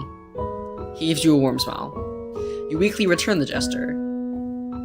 Your shoulders finally relax, the awkward tension slowly disappearing into thin air. Maybe you were overreacting a bit. May I ask you something? His antennas perk with interest, waiting for you to speak up. You hesitate for a moment. Why consider giving me this chance? Your hands shuffle out of your pocket, paw on your chest. He looks at you, puzzled. I I mean, I'm not an experienced writer. My portfolio is filled with wacky ideas. I have zero experience working in the industry. It was just all messy. Your words settle into the TV guy's head. Silence fills the air like a dramatic pause in the middle of some mediocre film.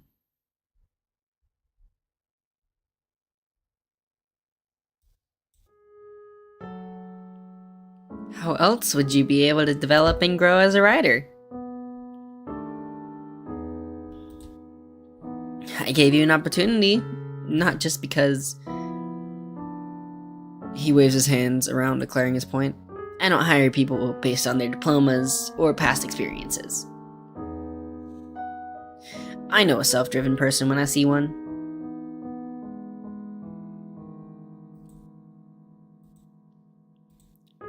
I see your self-esteem hasn't brightened up yet. He squints his eyes at you. We'll work on that, sooner or later.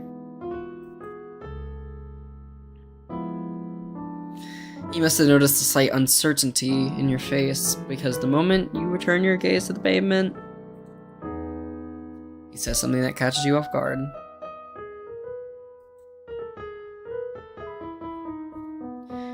You see, I was once like you.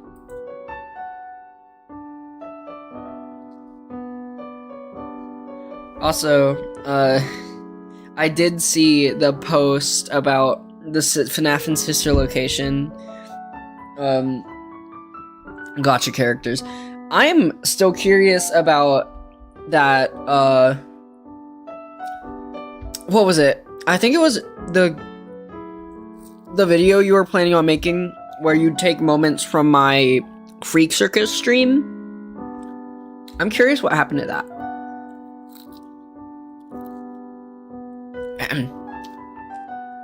No confidence, constant doubts. I dreamt big years ago. Never thought I would make it this far. Always think highly of yourself, no matter how ridiculous it may seem to others. Even if I let you down or criticize your writing, you can always just say, oh, that dumb TV at work thinks he can affect me with his silly words. Of course, criticism is very important, especially in the filmmaking industry, but it should always be constructive criticism. Which will be the only criticism ever heard from me. He ends his monologue with a friendly hum before looking back at the sky. Come on, Arrow. Say it. Tell him about your show! I have a pilot. What was that? Like, a script for my own show. It's only a pilot episode as of now. I work on story building outside of work. He genuinely looks interested as you keep talking. You hesitate, your hands feeling sweaty as you internally panic. But it's such a silly idea. It's more like my own thing to work on, nothing serious or fancy. No. Go on. I'm listening.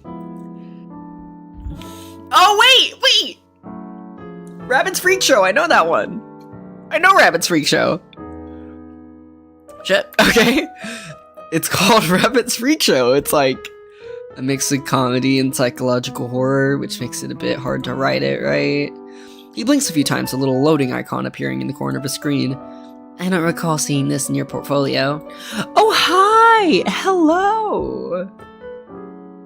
Hi, Noid. Hello. Dude, hi. When Joshua asks why he has a TV for a head, he cuts off his head and replaces it with a TV because that ends song creative control. Hey, Twin, like, can I watch what you're doing on Disc? I don't want to... Yeah, you can watch... Yeah, you can join my Discord. You can join my Discord. I'm in your server, dude. I'm in your server. I can stream it on Discord, probably. Motherfucker! I literally... Okay, I did something weird with the tab, but I got it back. I got it back working. Okay. Boom, streaming on Discord. Oh yeah, I haven't included it. Not really what I wanted to show off with. That's always what they say. Yet it may be the next box office hit.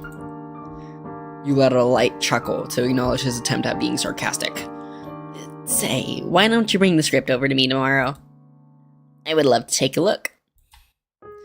Is he serious? You're serious. Well, of course. One of my employees is cooking something up behind closed doors and I don't get to see it.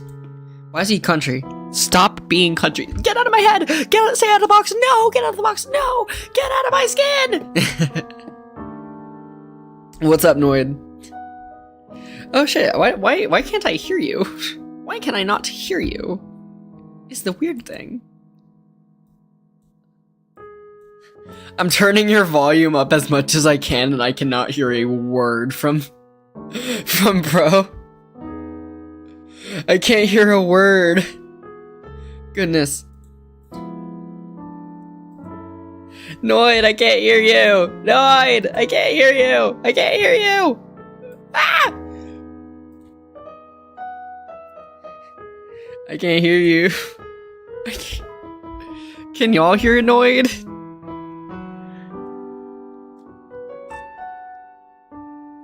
Noid, I can't hear you. Noid, I can't hear you.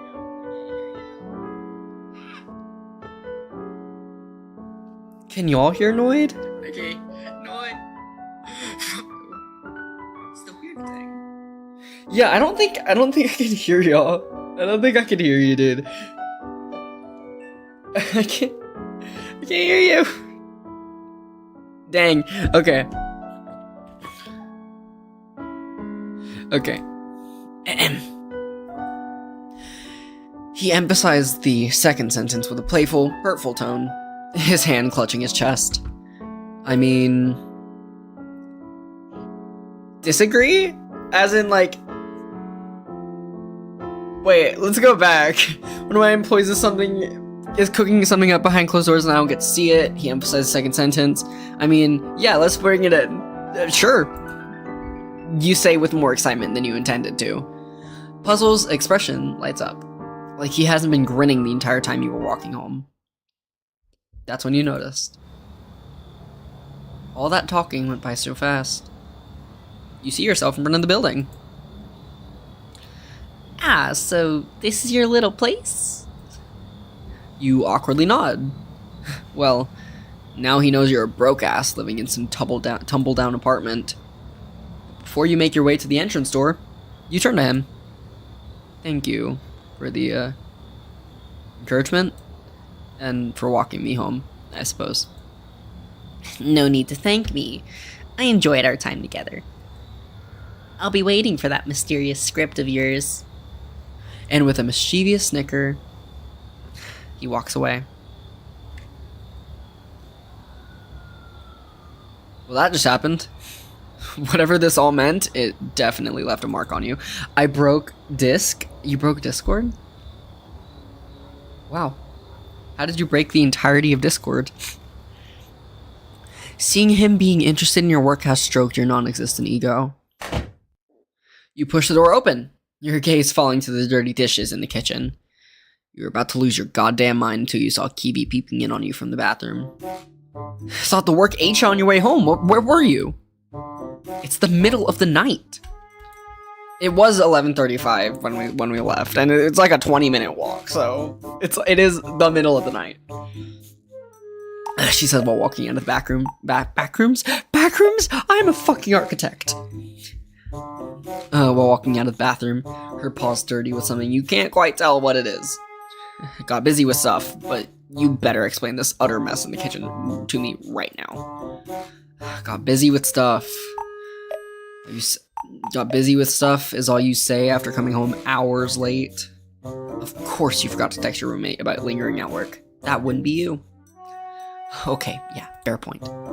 I'm sorry, I had some writing to do, and I wanted to be done with it by today.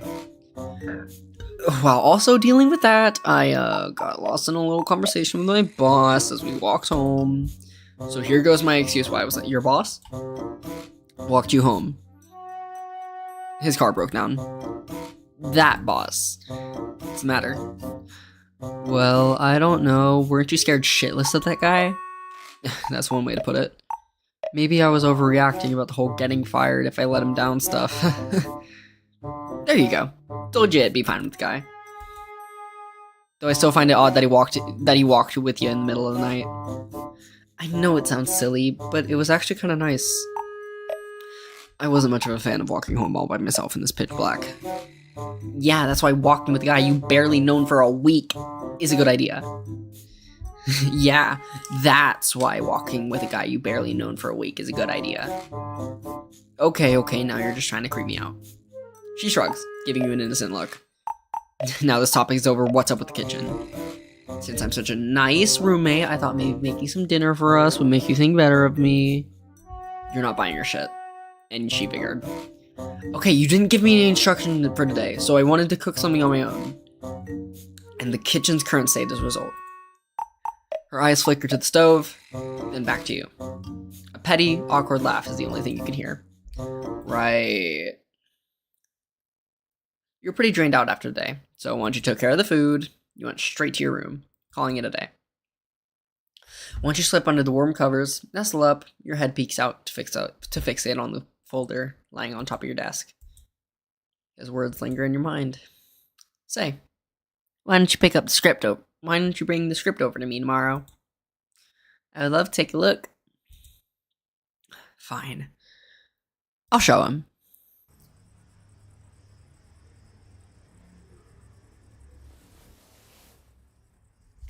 Animation, bro. Animation is always what Ellis has been doing. Like, great.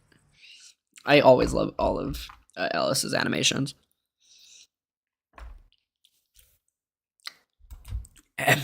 The walk to the studio was actually pretty exciting the next day. The coffee in your hands, warming up your paws in the cold morning, your folder with the script in tow.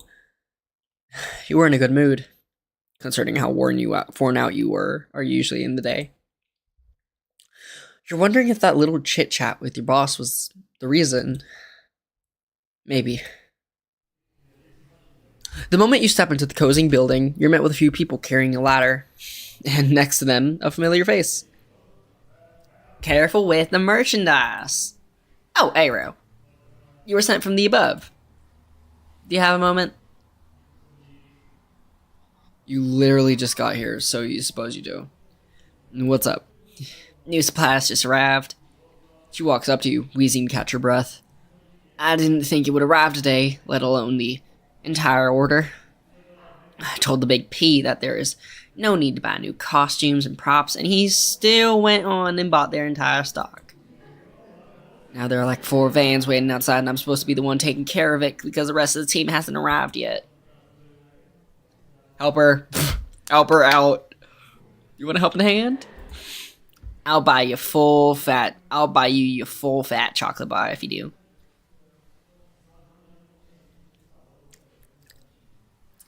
Alright, bye Noid. Hope you have fun working on the pilot. A comedic pause stagnated. Benny Art? Hello, Benny Art. Hola. A comedic pause stagnated for a few moments before you nodded. Say less. You would help her either way. We want to carry as much as we can by ourselves by the morning. She explains while dragging you to the back door by your arm.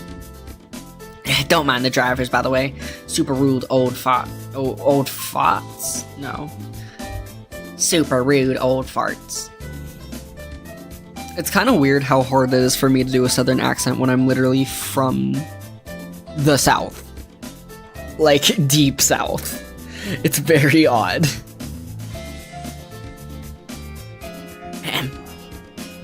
Probably woke up on the wrong side of the bed. And before you could process her words, you see the old dudes by yourself, which gives you enough of a cue to rather not even look them in the eyes. You didn't even notice Linda's quiet observing while you were too busy making sure your eyes were fixated on the pavement. Well, I'm surprised you look functional today after leaving work. At what? Midnight? Huh? Oh yeah, well, guess I was excited for work today. Ah yeah, that's the spirit. What got you fired in the knees? She said the last question through gritted teeth, the moment she picks up a box from the van. Do you really want to tell her? You don't even know what you should be ashamed of. But something tells you to keep your mouth shut. I had a little chat with a friend of mine the other day, and their words really encouraged me to keep it together. You blurt out as you pick up one of the boxes and scurry after her. Ah, motivation boost. Nice to hear your friends have you back. Which reminds me of that one time, and here we go. You were actually thankful for the topic shift, as you didn't want to dig into your situation any further. That time in Zumba class, we were doing this difficult pose, and I couldn't help but laugh as someone kept telling the jokes behind the instructor. My arms kept wavering, trying to keep it together. You let out a small snort, shaking your head. Not only, but luckily, I had someone bring me a matcha. Have you ever had one of those? Anyway, I did end up keeping the pose. She did all that talking while keeping an actual stable hold of the boxes, somehow not losing a beat. Alright, Zumba, matcha. No, I don't like tea. You mutter while hissing. Make sure the box in your grasp doesn't fall on your foot. It was oddly heavy considering its size. She let out a big sigh as she put down the box carefully. Almost got her fingers. She didn't want to mess up her manicure for sure. She doesn't have fingernails. What do you mean manicure? She doesn't have fingernails. Matcha has been trending. It is important to recall what it is when riding, you know? Even though some of the recent ones have been. Don't get me started on whatever the hell a Labubu is. Don't even get me started on whatever the hell a Labubu is. You saw her acting? Thank you, Ellis. Thank you, Ellis. Okay. My friend's kid was begging for one of those, and what? It got stolen by some other kid. Those blind boxes are rigged, yeah? Weren't Labubus those new things people would often get themselves scammed with? You recall reading about that in one of the headlines online. Maybe you were getting a bit too old for this stuff. She looked back at you with a sympathetic smile as if thank you for listening. Anywho, it shouldn't be us hard-working creatives doing the heavy lifting. She mentioned it with a huff. Around here, they don't get paid to slack around here. Don't you worry about you though. You've been doing chipper so far. You gave a half-hearted smile, setting your box alongside hers. Well, I gotta get going. We did enough. I ain't spending the rest of my morning carrying some boxes. Thanks for the help, hon. See you around. You wave her goodbye as she sets off to her department. Now you had to go back to your regular schedule, which was another meeting. And more table reads with the directors and writers. Which, you were looking forward to that. You couldn't shake off the excitement about MR.PUZZLES potentially reading your script. If he really was serious about it. Which you hope he was. He did sound genuine when he talked about it. You put the folder next to your now unpacked laptop, taking the chocolate bar from your pocket while you're waiting for your machine to boot up. Your eyes take a quick glance at the folder as you rip the foil off. Don't think about it. It's early in the day to bother him. Surely he has lots of stuff to do. And you can always drop by his office later. Ew. You catch your own leg bouncing the more you think about it, which makes you groan in frustration. Okay, sure, whatever. I'll just go now. You'll surely be pleased to see my face this early in the morning. Yeah. You scoop the folder under your arm and throw the crumpled chocolate wrapper into the bin. You missed. Of course you did. Reluctantly standing up, your palm meets your face in a begrudging manner. Sliding down precariously, you pick up the wrapper and shove it inside the bin. A low growl in your tone at the self-appointed clumsiness. Now, just a quick stop at the boss's office, and back to work. And the moment you open the door... ...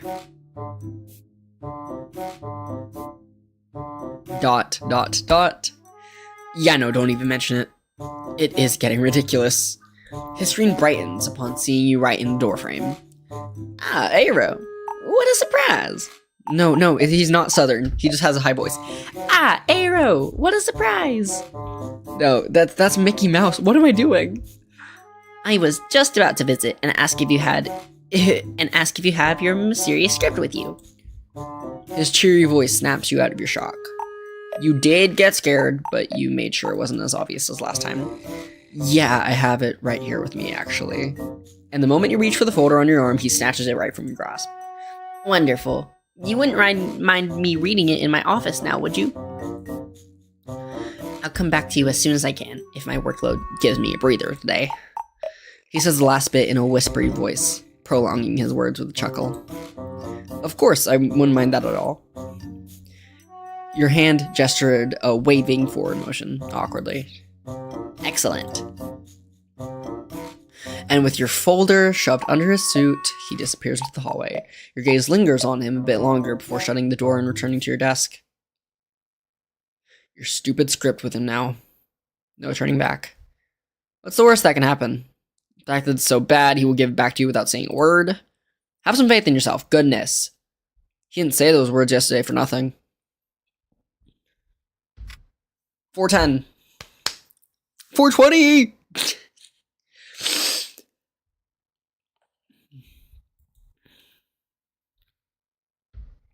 Your work is done for today. No need for you to be sticking around here any longer. Stinking here?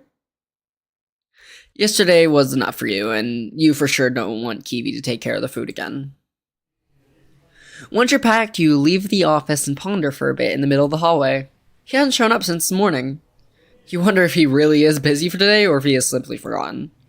And you wouldn't blame him if he did. It's not like he was obligated to read it all in one sitting.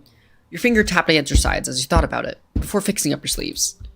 What if he was also that indulged? He was nothing but a loud stand-up TV guy. Still, your curiosity is clawing at you, leading you to his office. So before you can properly think about it, you're already standing inside an elevator. Pressing the 12th button, the elevator hums to life, and you impatiently tap your shoe against the floor. Is this a bold idea? Most likely, but it's not like he's gonna rip your head off. That's ironic, since he ripped his own head off.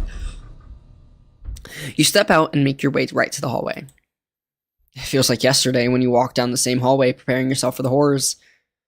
Funny. It was different back then.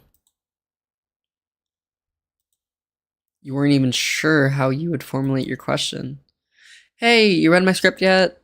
Can I have my script back? What do you think about my silly story? Whatever. Something is going to come out of your mouth anyway. You knock. Dot. There is no answer. You knock again.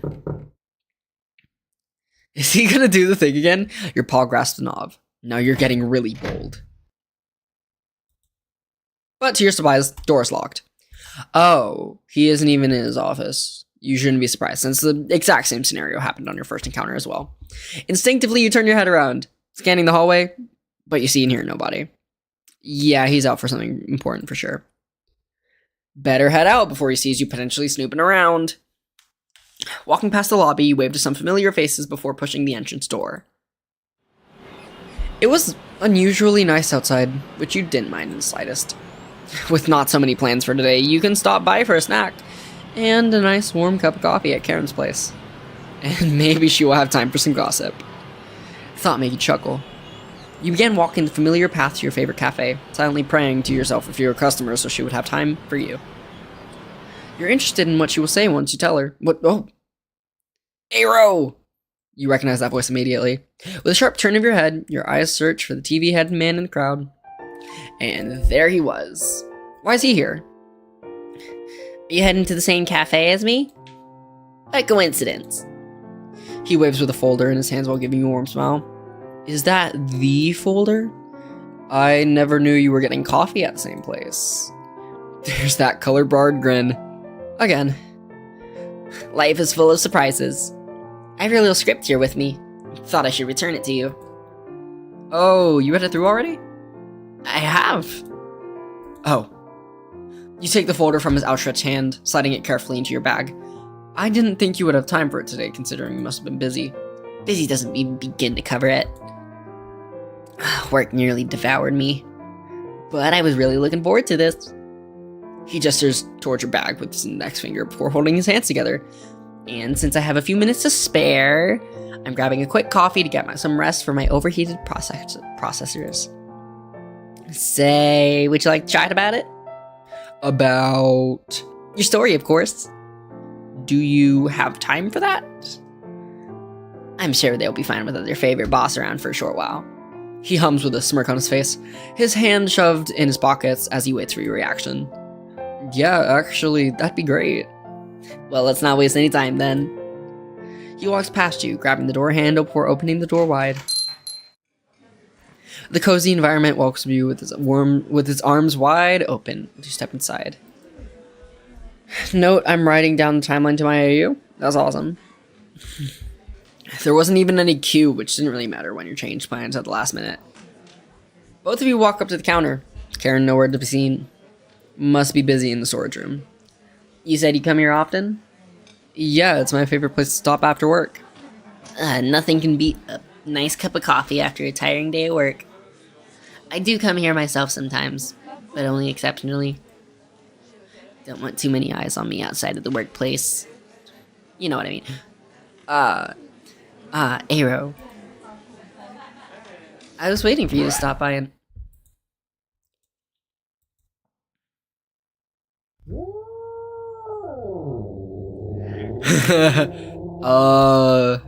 Hi Karen, I suppose you know about puzzles already? I never saw him set foot inside this cafe. That's funny. I remember being served by someone else. Perhaps I stopped by off your working hours. I am the only one working here.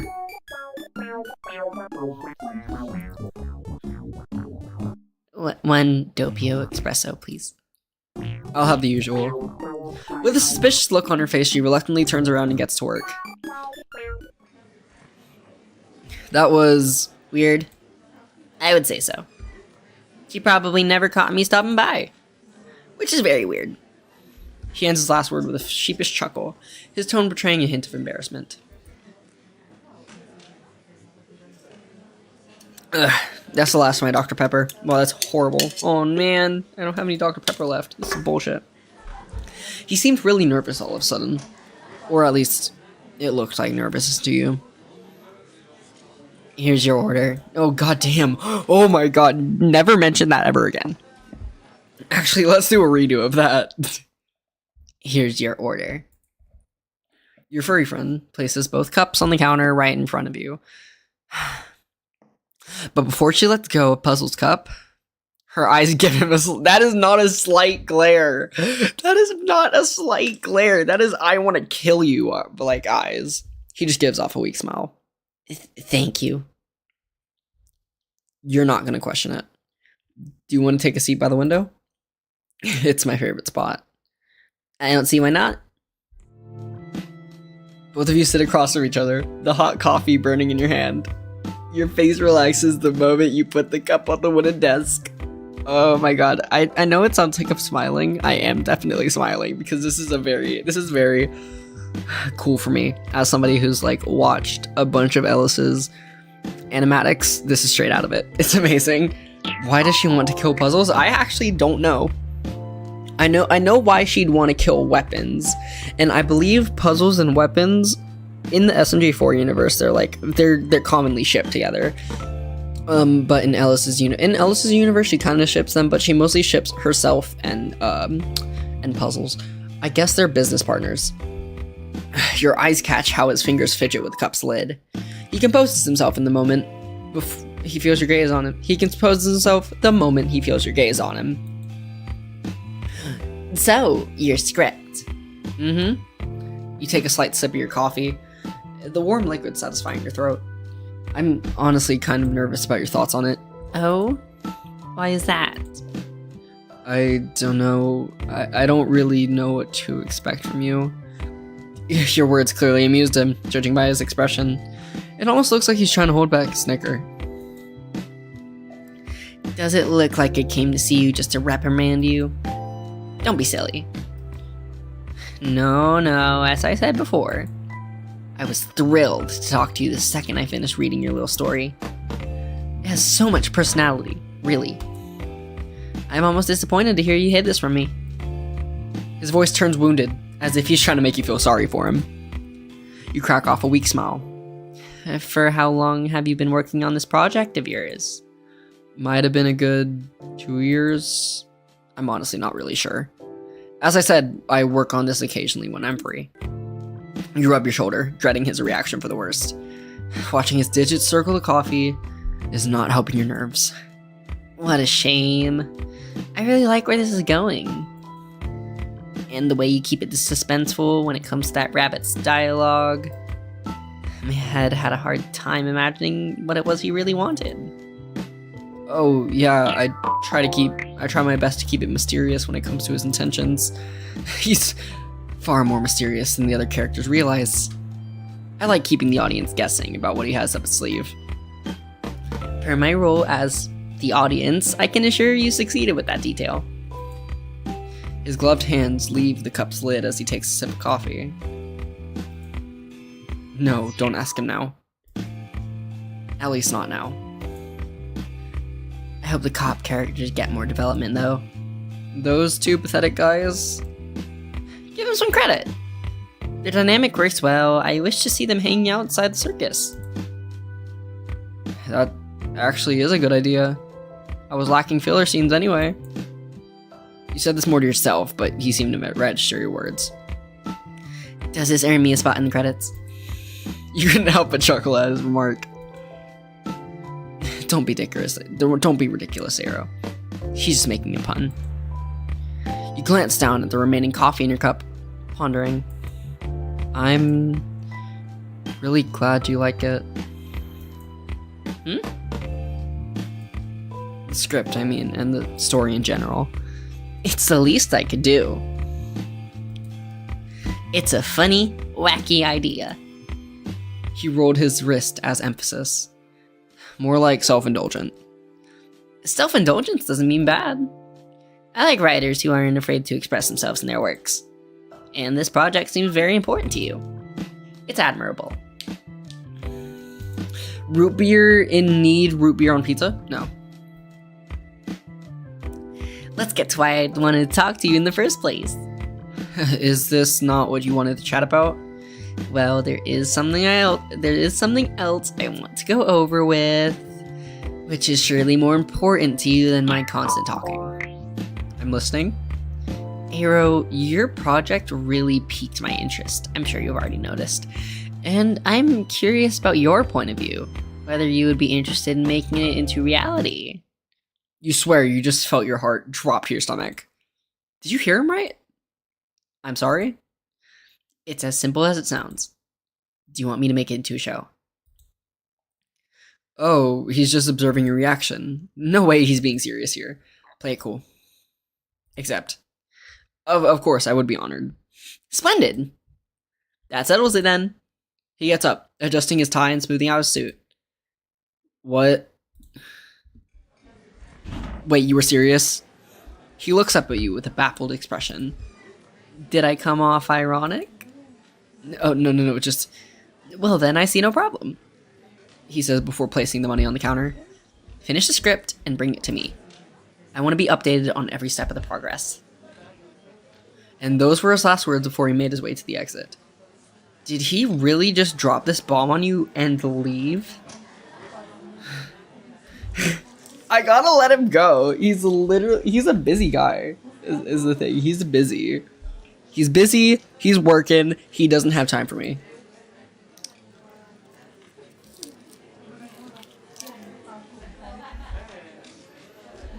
You hesitate for a brief second, watching him leave the cafe as he disappears into the crowd. What just happened?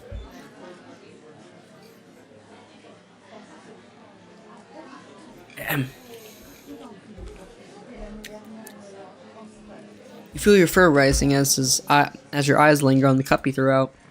Your hands shake before slamming the table. Karen! Did you hear that? She's taken aback by your sudden action. Hear what? Did he cause any trouble? Her cat ears wavered back in surprise. This was definitely a new you blooming in front of her. No, I am getting my own show. Well, if I don't mess it up. Okay, slow down a bit. What exactly happened? Okay, long story short, I got to chat with my boss outside working hours, and he seemed really interested in my work. So I told him about Rabbit's Freak Show, and now he asked me if I wanted to make it into a real show. She looks at you, dumbfounded, processing your words. Any lower and she could see your tail fluttering back and forth in excitement. Since when are you in the TV butts? Her words made you contemplate for a bit. Buds? No. It was all a coincidence, actually. You two coming to the same cafe? And his car breaking down in the middle of the night. Excuse me? He walked me home the other day. Her face scrunches up, one of her ears flicking. Hero, I work here every hour. Every day. And I swear on everything I love, this guy has never bought anything in this cafe. Ever. Was this why you kept glaring at him? My point is, just be on lookout, okay? I'm so happy for you. But I also don't want you to destroy yourself over him. You're talking like I can't take care of myself. How many all-nighters did you pull on that portfolio? Okay, Karen, you have my word. Tell him to mind his personal space. If I ever see him here again, I'll break his spine in two. Now you're exaggerating. She just for the cash, puzzles left on her counter. Oh, yeah, almost forgot to pay. Again, give me a moment, I'll cut my wallet. Yeah, this guy... Forget the wallet. He paid for your drink. He what? I doubt he would leave such a huge tip. This is the exact amount for his and your order. Well, that's awkward. Should I let him know? Maybe it was just an accident. I'll give him an accident, alright? She places the cash in the cash register before letting out a sluggish sigh, glancing at you. Please, just stay safe. You give her a reassuring smile. Okay, I get why I'm honestly glad they're, I'm glad Ellis is, examining this, because it is hard. It is extremely hard to have a good relationship that is also a relationship between a boss and an employee. It's downright impossible to have a relationship like that where, like, you know, your consent still matters, because, like, if your boss comes up to you and is like, hey, you want to go on a date with me this Saturday? Most employees would be like, oh shit, I have to say yes. This is my boss. He could fire me.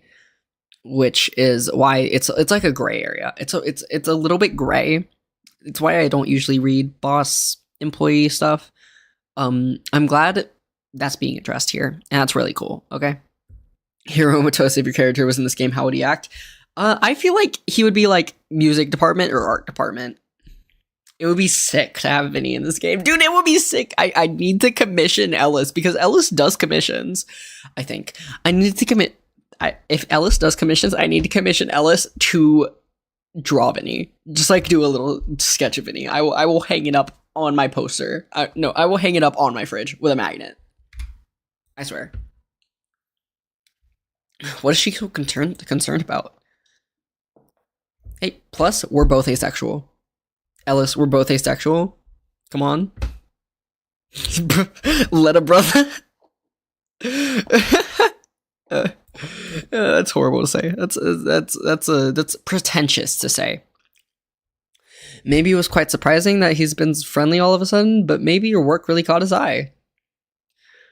Either way, he just gave you an opportunity you could only dream of. It's hard to believe if he meant it, but that would be quite unprofessional if he didn't. Grabbing your bag, you give Karen a small wave before exiting the cafe. The walk back home was quiet. You kept thinking about the conversation and everything he told you. What an image for the city. Offering you a chance like this? Okay, Hiro. Focus. You can freak out about this at home. Walking up the stairs, you find yourself in front of your apartment. And now to find your keys. Start rummaging through your bag, your paw impatiently searching for the cold metal. Could it be? No. Why can't I find my keys? Did you leave them at home? Unbelievable. Just as you were about to text Kiwi, the apartment door flies open. Your roomie looking at you like she has just seen a ghost, but relaxing when she sees your face. Jesus, you scared me. I thought it was the landlord. Why would it be the landlord? We paid everything on time. I think we're late with the water bill, though. We are? Get inside before that old ass gets here. She practically pushes you inside before closing the door shut. I'm starting a new job tomorrow, so I should be able to get it covered.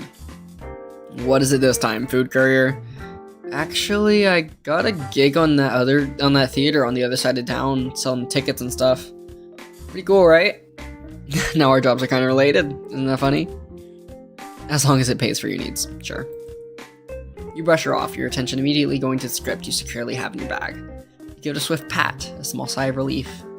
Maybe a quick snack wouldn't hurt before diving into the project. You get home and the first thing you do is work? I thought we left that weeks ago. She peeks over your shoulder, looking at that folder in your bag. Got an interesting script to work on. Don't want to leave it for the next day when I have nothing better to do. Can I at least take a look? You zip up your bag, giving her that familiar glare.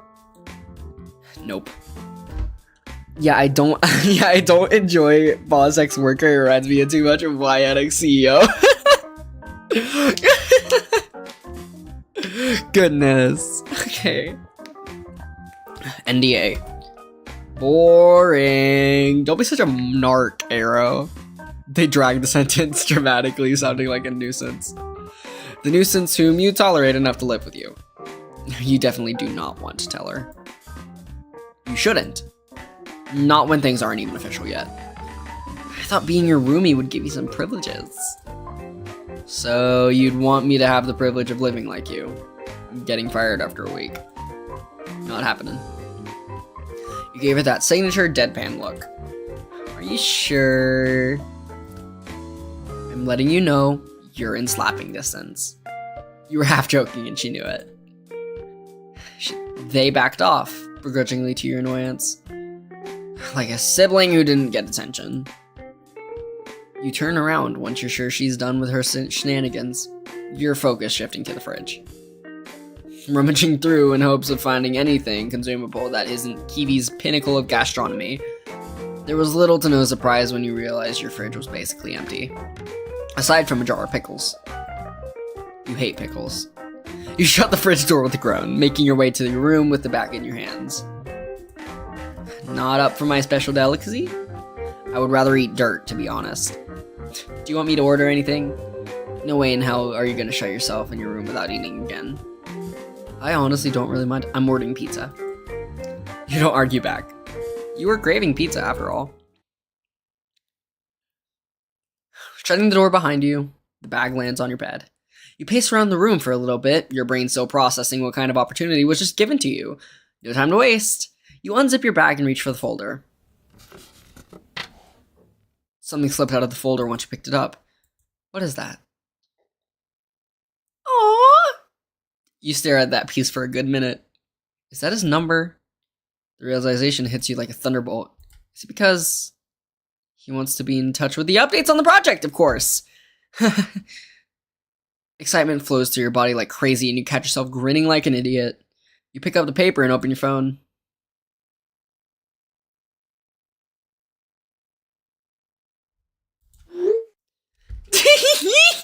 It's a blue fox.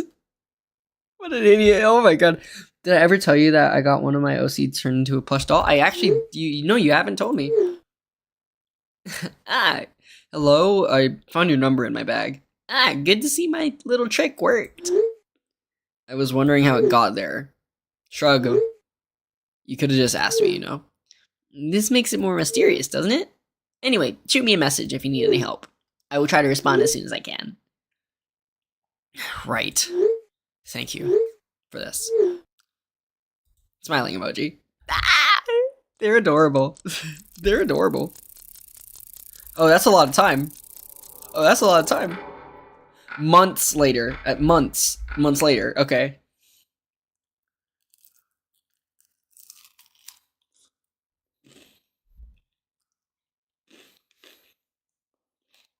Time went by in the blink of an eye. Feels like yesterday when they hired you, and here you are. Head screenwriter to your own little project. With the help of Mr. Puzzles alongside you. You were working all day and night. Day and night to get this project I mean, yeah, this is perfect. Having wonderful people by your side to help you make it right. 1 second, I'm eating chicken.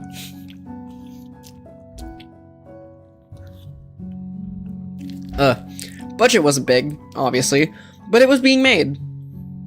And that's all that mattered. Big things start small, right? And that's a wrap for today, is what you huff when you slumped in your chair. The final scene of the day wrapped up shooting, and you were free to head home. The production was going smoothly, perfectly even, but no one prepared you for the amount of work you had to watch over and discuss with the team. The constant support and your own ambitions are pushing you through, though. This role, especially made for the big screen, meant becoming practically every other role. Your hand slipped down your face as you wiped your brow before getting up. This will take some getting used to. You close your laptop, safely packing it in your bag before you head to the exit room. Head to exit the room. A thought forms in your mind before you start walking down the hallway. You realize you didn't get to talk to Puzzles today. Well, outside of work hours. The two of you were spending most of the time together on a set. There wasn't much time for small talk, but you'd be lying if you hadn't admitted you've grown more comfortable with each other. Heck, you considered him as a friend of yours, rather than your own boss. Spinning on your heels, you make your way to the other side of the studio to look for the TV man. Ew. It's a small chance he would be hanging around his office at this hour, so you proceed to start snooping around the various departments. Peeking in rooms in hopes you find the guy, you're not able to spot him anywhere at all. Why does he look sad? Just you thought of going to check his office, you see a slumped figure sitting across a table in the cafeteria. His back facing the entrance. I commissioned someone to make Ava. I know Ava. And it was a crocheted doll with plush yarn, since I enjoy the texture on that. It took less than a month and cost $135, but it was worth. That sounds awesome. I should get someone to do that for Vinny. I should either learn how to crochet for Vinny or get someone to crochet it all for me.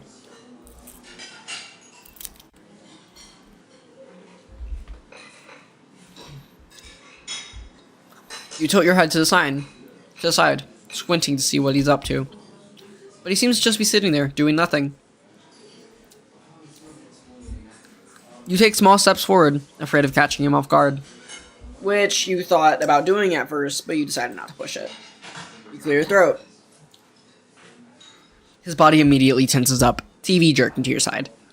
His eyes fall on you, but he doesn't relax. "Hero," he says with a forced, cheery tone, the smile on his face widening. "Something happening?" No, I thought I should stop by before heading back home." He blinks before coughing to compose himself. His screen changed to his usual relaxing expression, full of confidence. "Well, how was it running on set today?" "Had to run early due to an unexpected meeting." There was something quite odd about him the last couple of weeks, but you can't put your finger on it. "Everything went fine. No more cameras catching fire." Phew. "Not anymore, at least." I need to get around to getting a new set." "Anyways, that's great news. We are slowly but surely coming to wrapping these things up shooting-wise. The VFX team will take everything from here. Are you excited?" Excited is barely the right word. I'm thrilled to show everyone what we've been putting our tears and sweat into. That's the spirit. You hesitated whether to ask or not about what's been going on, but changing your mind at the last second, you hesitate, nodding. He looks as if something is on his tongue, but he doesn't say anything. "I'll be on my way now. Promise you'll give me a call or something if anything happens while I'm home." "I give you my solemn assurance," he says with a wide grin while watching you disappear into the hallway. You give him a playful wave. "Arrow, what do you think of the new event happening in Fortnite?" "I don't play Fortnite. I don't know what's going on." He sounded excited, but his body language was saying otherwise. You're not sure if digging into his private life would solve anything, but maybe giving him a pep talk wouldn't hurt? Is it even related to his private life? Maybe he's just tired, and you're definitely not blaming him for that. You weren't really full of sunshine and rainbows on your first days here either. More months later, even more months later, even more months later, a month later, okay.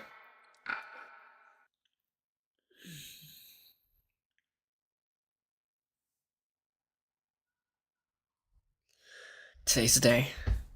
The premiere of your very first project. Up across all the Mushroom City theaters. You put everything into making this project possible, and now everyone finally gets to see it. For years, this idea was only scribbled down on a bunch of notes for you and only you to see. You stand here as proof that persistence, belief, and determination can turn a simple thought into something real. It's still you. The one who wrote, edited, drawn up the plan. Motherfucker! Ew. It could make you shed a tear, as you could turn back with all of the emotional struggles and team building it took to portray it as the author, you, intended. You let out a sniffle, looking at the different versions of your poster realized for the city to see. No matter what the reviews say tomorrow, no matter what numbers appear in the newspaper next week, this moment is something no one can take away from you. I watched Grab It Reach. It was really good. It was a busy night that night. Once the premiere was over, you and your team had a little celebration party in the studio, which was, of course, all Linda's idea. Parties weren't really your thing, but today was your day, so making an exception just this once didn't seem so bad. In fact, it was rather nice. Maybe apart from that loud music. Iro! I missed Linda! I miss Linda so much! Dude, I missed her. Are you really just gonna stand there the entire night? Live a little. I think I'm good on that. You said, your grin widening as if to seal the point. Just as you were about to ask where Puzzles is, his frame emerges from the entrance door. Ah, Puzzles. Was wondering where your butt went. Just maintaining the mystery. You know me, Linda. Of course. Well, I'm off to the dance floor to get as much as I can from this night. See you guys around. Where his butt? I'm trying to figure out where his butt went to. He's kind of flat. Once she disappears into the crowd, his gaze falls on you. Hero, mind if we went outside for a bit? You nod to a suggestion, since you were planning on catching a breather outside anyway. He leads the way, squeezing through the crowd to make it to the front door. We haven't seen weapons in a while. Holding the door for you, you're met with the cold breeze the moment you step into the cold night. How are you enjoying the night so far? It's great. Met so many people, nice people at the premiere. I might have secured us a sponsor too. You say the last words in a very quiet voice, ending it with a chuckle. Oh, that's great. Did you want to talk about anything in particular? No, just... I'm really proud of you. His words take you back, making you blink rapidly for a bit. Well, I wouldn't be able to pull any of this off without your help. All I did was give you a chance. Everything else was your doing. What I mean to say here is that I'm happy you grabbed the chance by the forelock. Push yourself further into the unknown and made the best of it. And now you're standing here in front of me and not seeing the same anxious writer I saw in my office back then. I'm glad I got to be by your side by every moment of it, Arrow. And I'm looking forward to whatever projects await us in the future. Your lips twitch upwards, your brows softening as he finishes talking. Wow. You're being all sappy on me all of a sudden. Wait, what? Sorry, I don't use Tinder. I meet the old way, people the old way. Who mentioned Tinder? Who mentioned Tinder? Hey, trying to be emotional here. That snarky smile of yours hangs there for a second before it betrays you, breaking it into an amused giggle. I'm sorry. I appreciate you, Puzzles. Thank you for being on this with me. As a colleague. And as a friend. Want to go back inside and grab a drink? I'll join you later. Oh goodness! Oh goodness! Goodness! Goodness! Goodness! Oh goodness! Oh goodness! Oh goodness! Oh goodness! Oh goodness! That's it? That's it? No! Actually, never mind. Yes. That's it ended off with a cool animatic background artist, Ellis, obviously. Okay, I was not expecting it to be done right now. I was expecting Ellis coded this entire thing. Oh my god, that's awesome.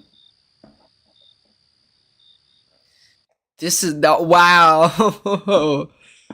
That was awesome. I know there's going to be more. There's gotta be. There's gotta be. Oh wait, there's a star. What does the star do? What does the star do? Okay, so this is one of those things where there's probably there were other choices I could do. I'm not sure if this is a linear game. That's a lot of coding if it's not a linear game. I'm very proud of Ellis right now. I might come back to it in order to get the other endings, but for now, that's where I'm gonna end off. I'm very satisfied with that. I think that was a great game. I think the comedy was a standpoint. I was literally laughing, like honest to God laughing at a lot of the different lines, and I feel like it was made with so much love and care, and you could just feel it. You could just feel the fact that Ellis loves this story. Ellis loves the story, and it's so passionate, and I can't wait to see the next bit. I can't wait. I cannot wait. I think this is awesome. I think this is absolutely amazing. That was so good. That was really, really good.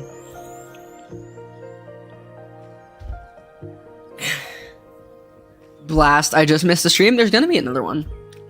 There'll be another one at some point, I guess. I wonder what game I should play next. I'll figure it out. But before y'all all leave, I just wanted to let you know that there's some good shit coming. There is really good stuff coming. I'm working on the Myth the Machine video. Yes, I am gonna do more live streams because my my monitor didn't short out once during this stream. That was what I was scared for. So I will be doing more live streams, and I don't know what game I'm gonna play, but I will be doing another live stream. I'm working on my Myth the Machine video right now. It's coming along pretty well. I feel like I can have it done in the next month. And I can get it out to y'all. I'm also planning on working on a video about one of my pretty big passions, which is cryptozoology. I'm planning on making a video about like the cryptids of South Carolina, their backstories, where they came from, why those certain stories came to be, just doing a whole bunch of research about it. Ew. I plan on also doing like some more movie reviews and stuff like that. Some deep dives, some more video essays, because I genuinely do like making video essays, okay? I genuinely do like them. I'm planning on doing another like dive into Blog the Great Rouge, because I hate myself, and I don't like being comfortable. Plus, she did some horrible shit back when she was popular. So, with that being said, I hope y'all have a good day. I hope y'all have a good meal. This has been Aero.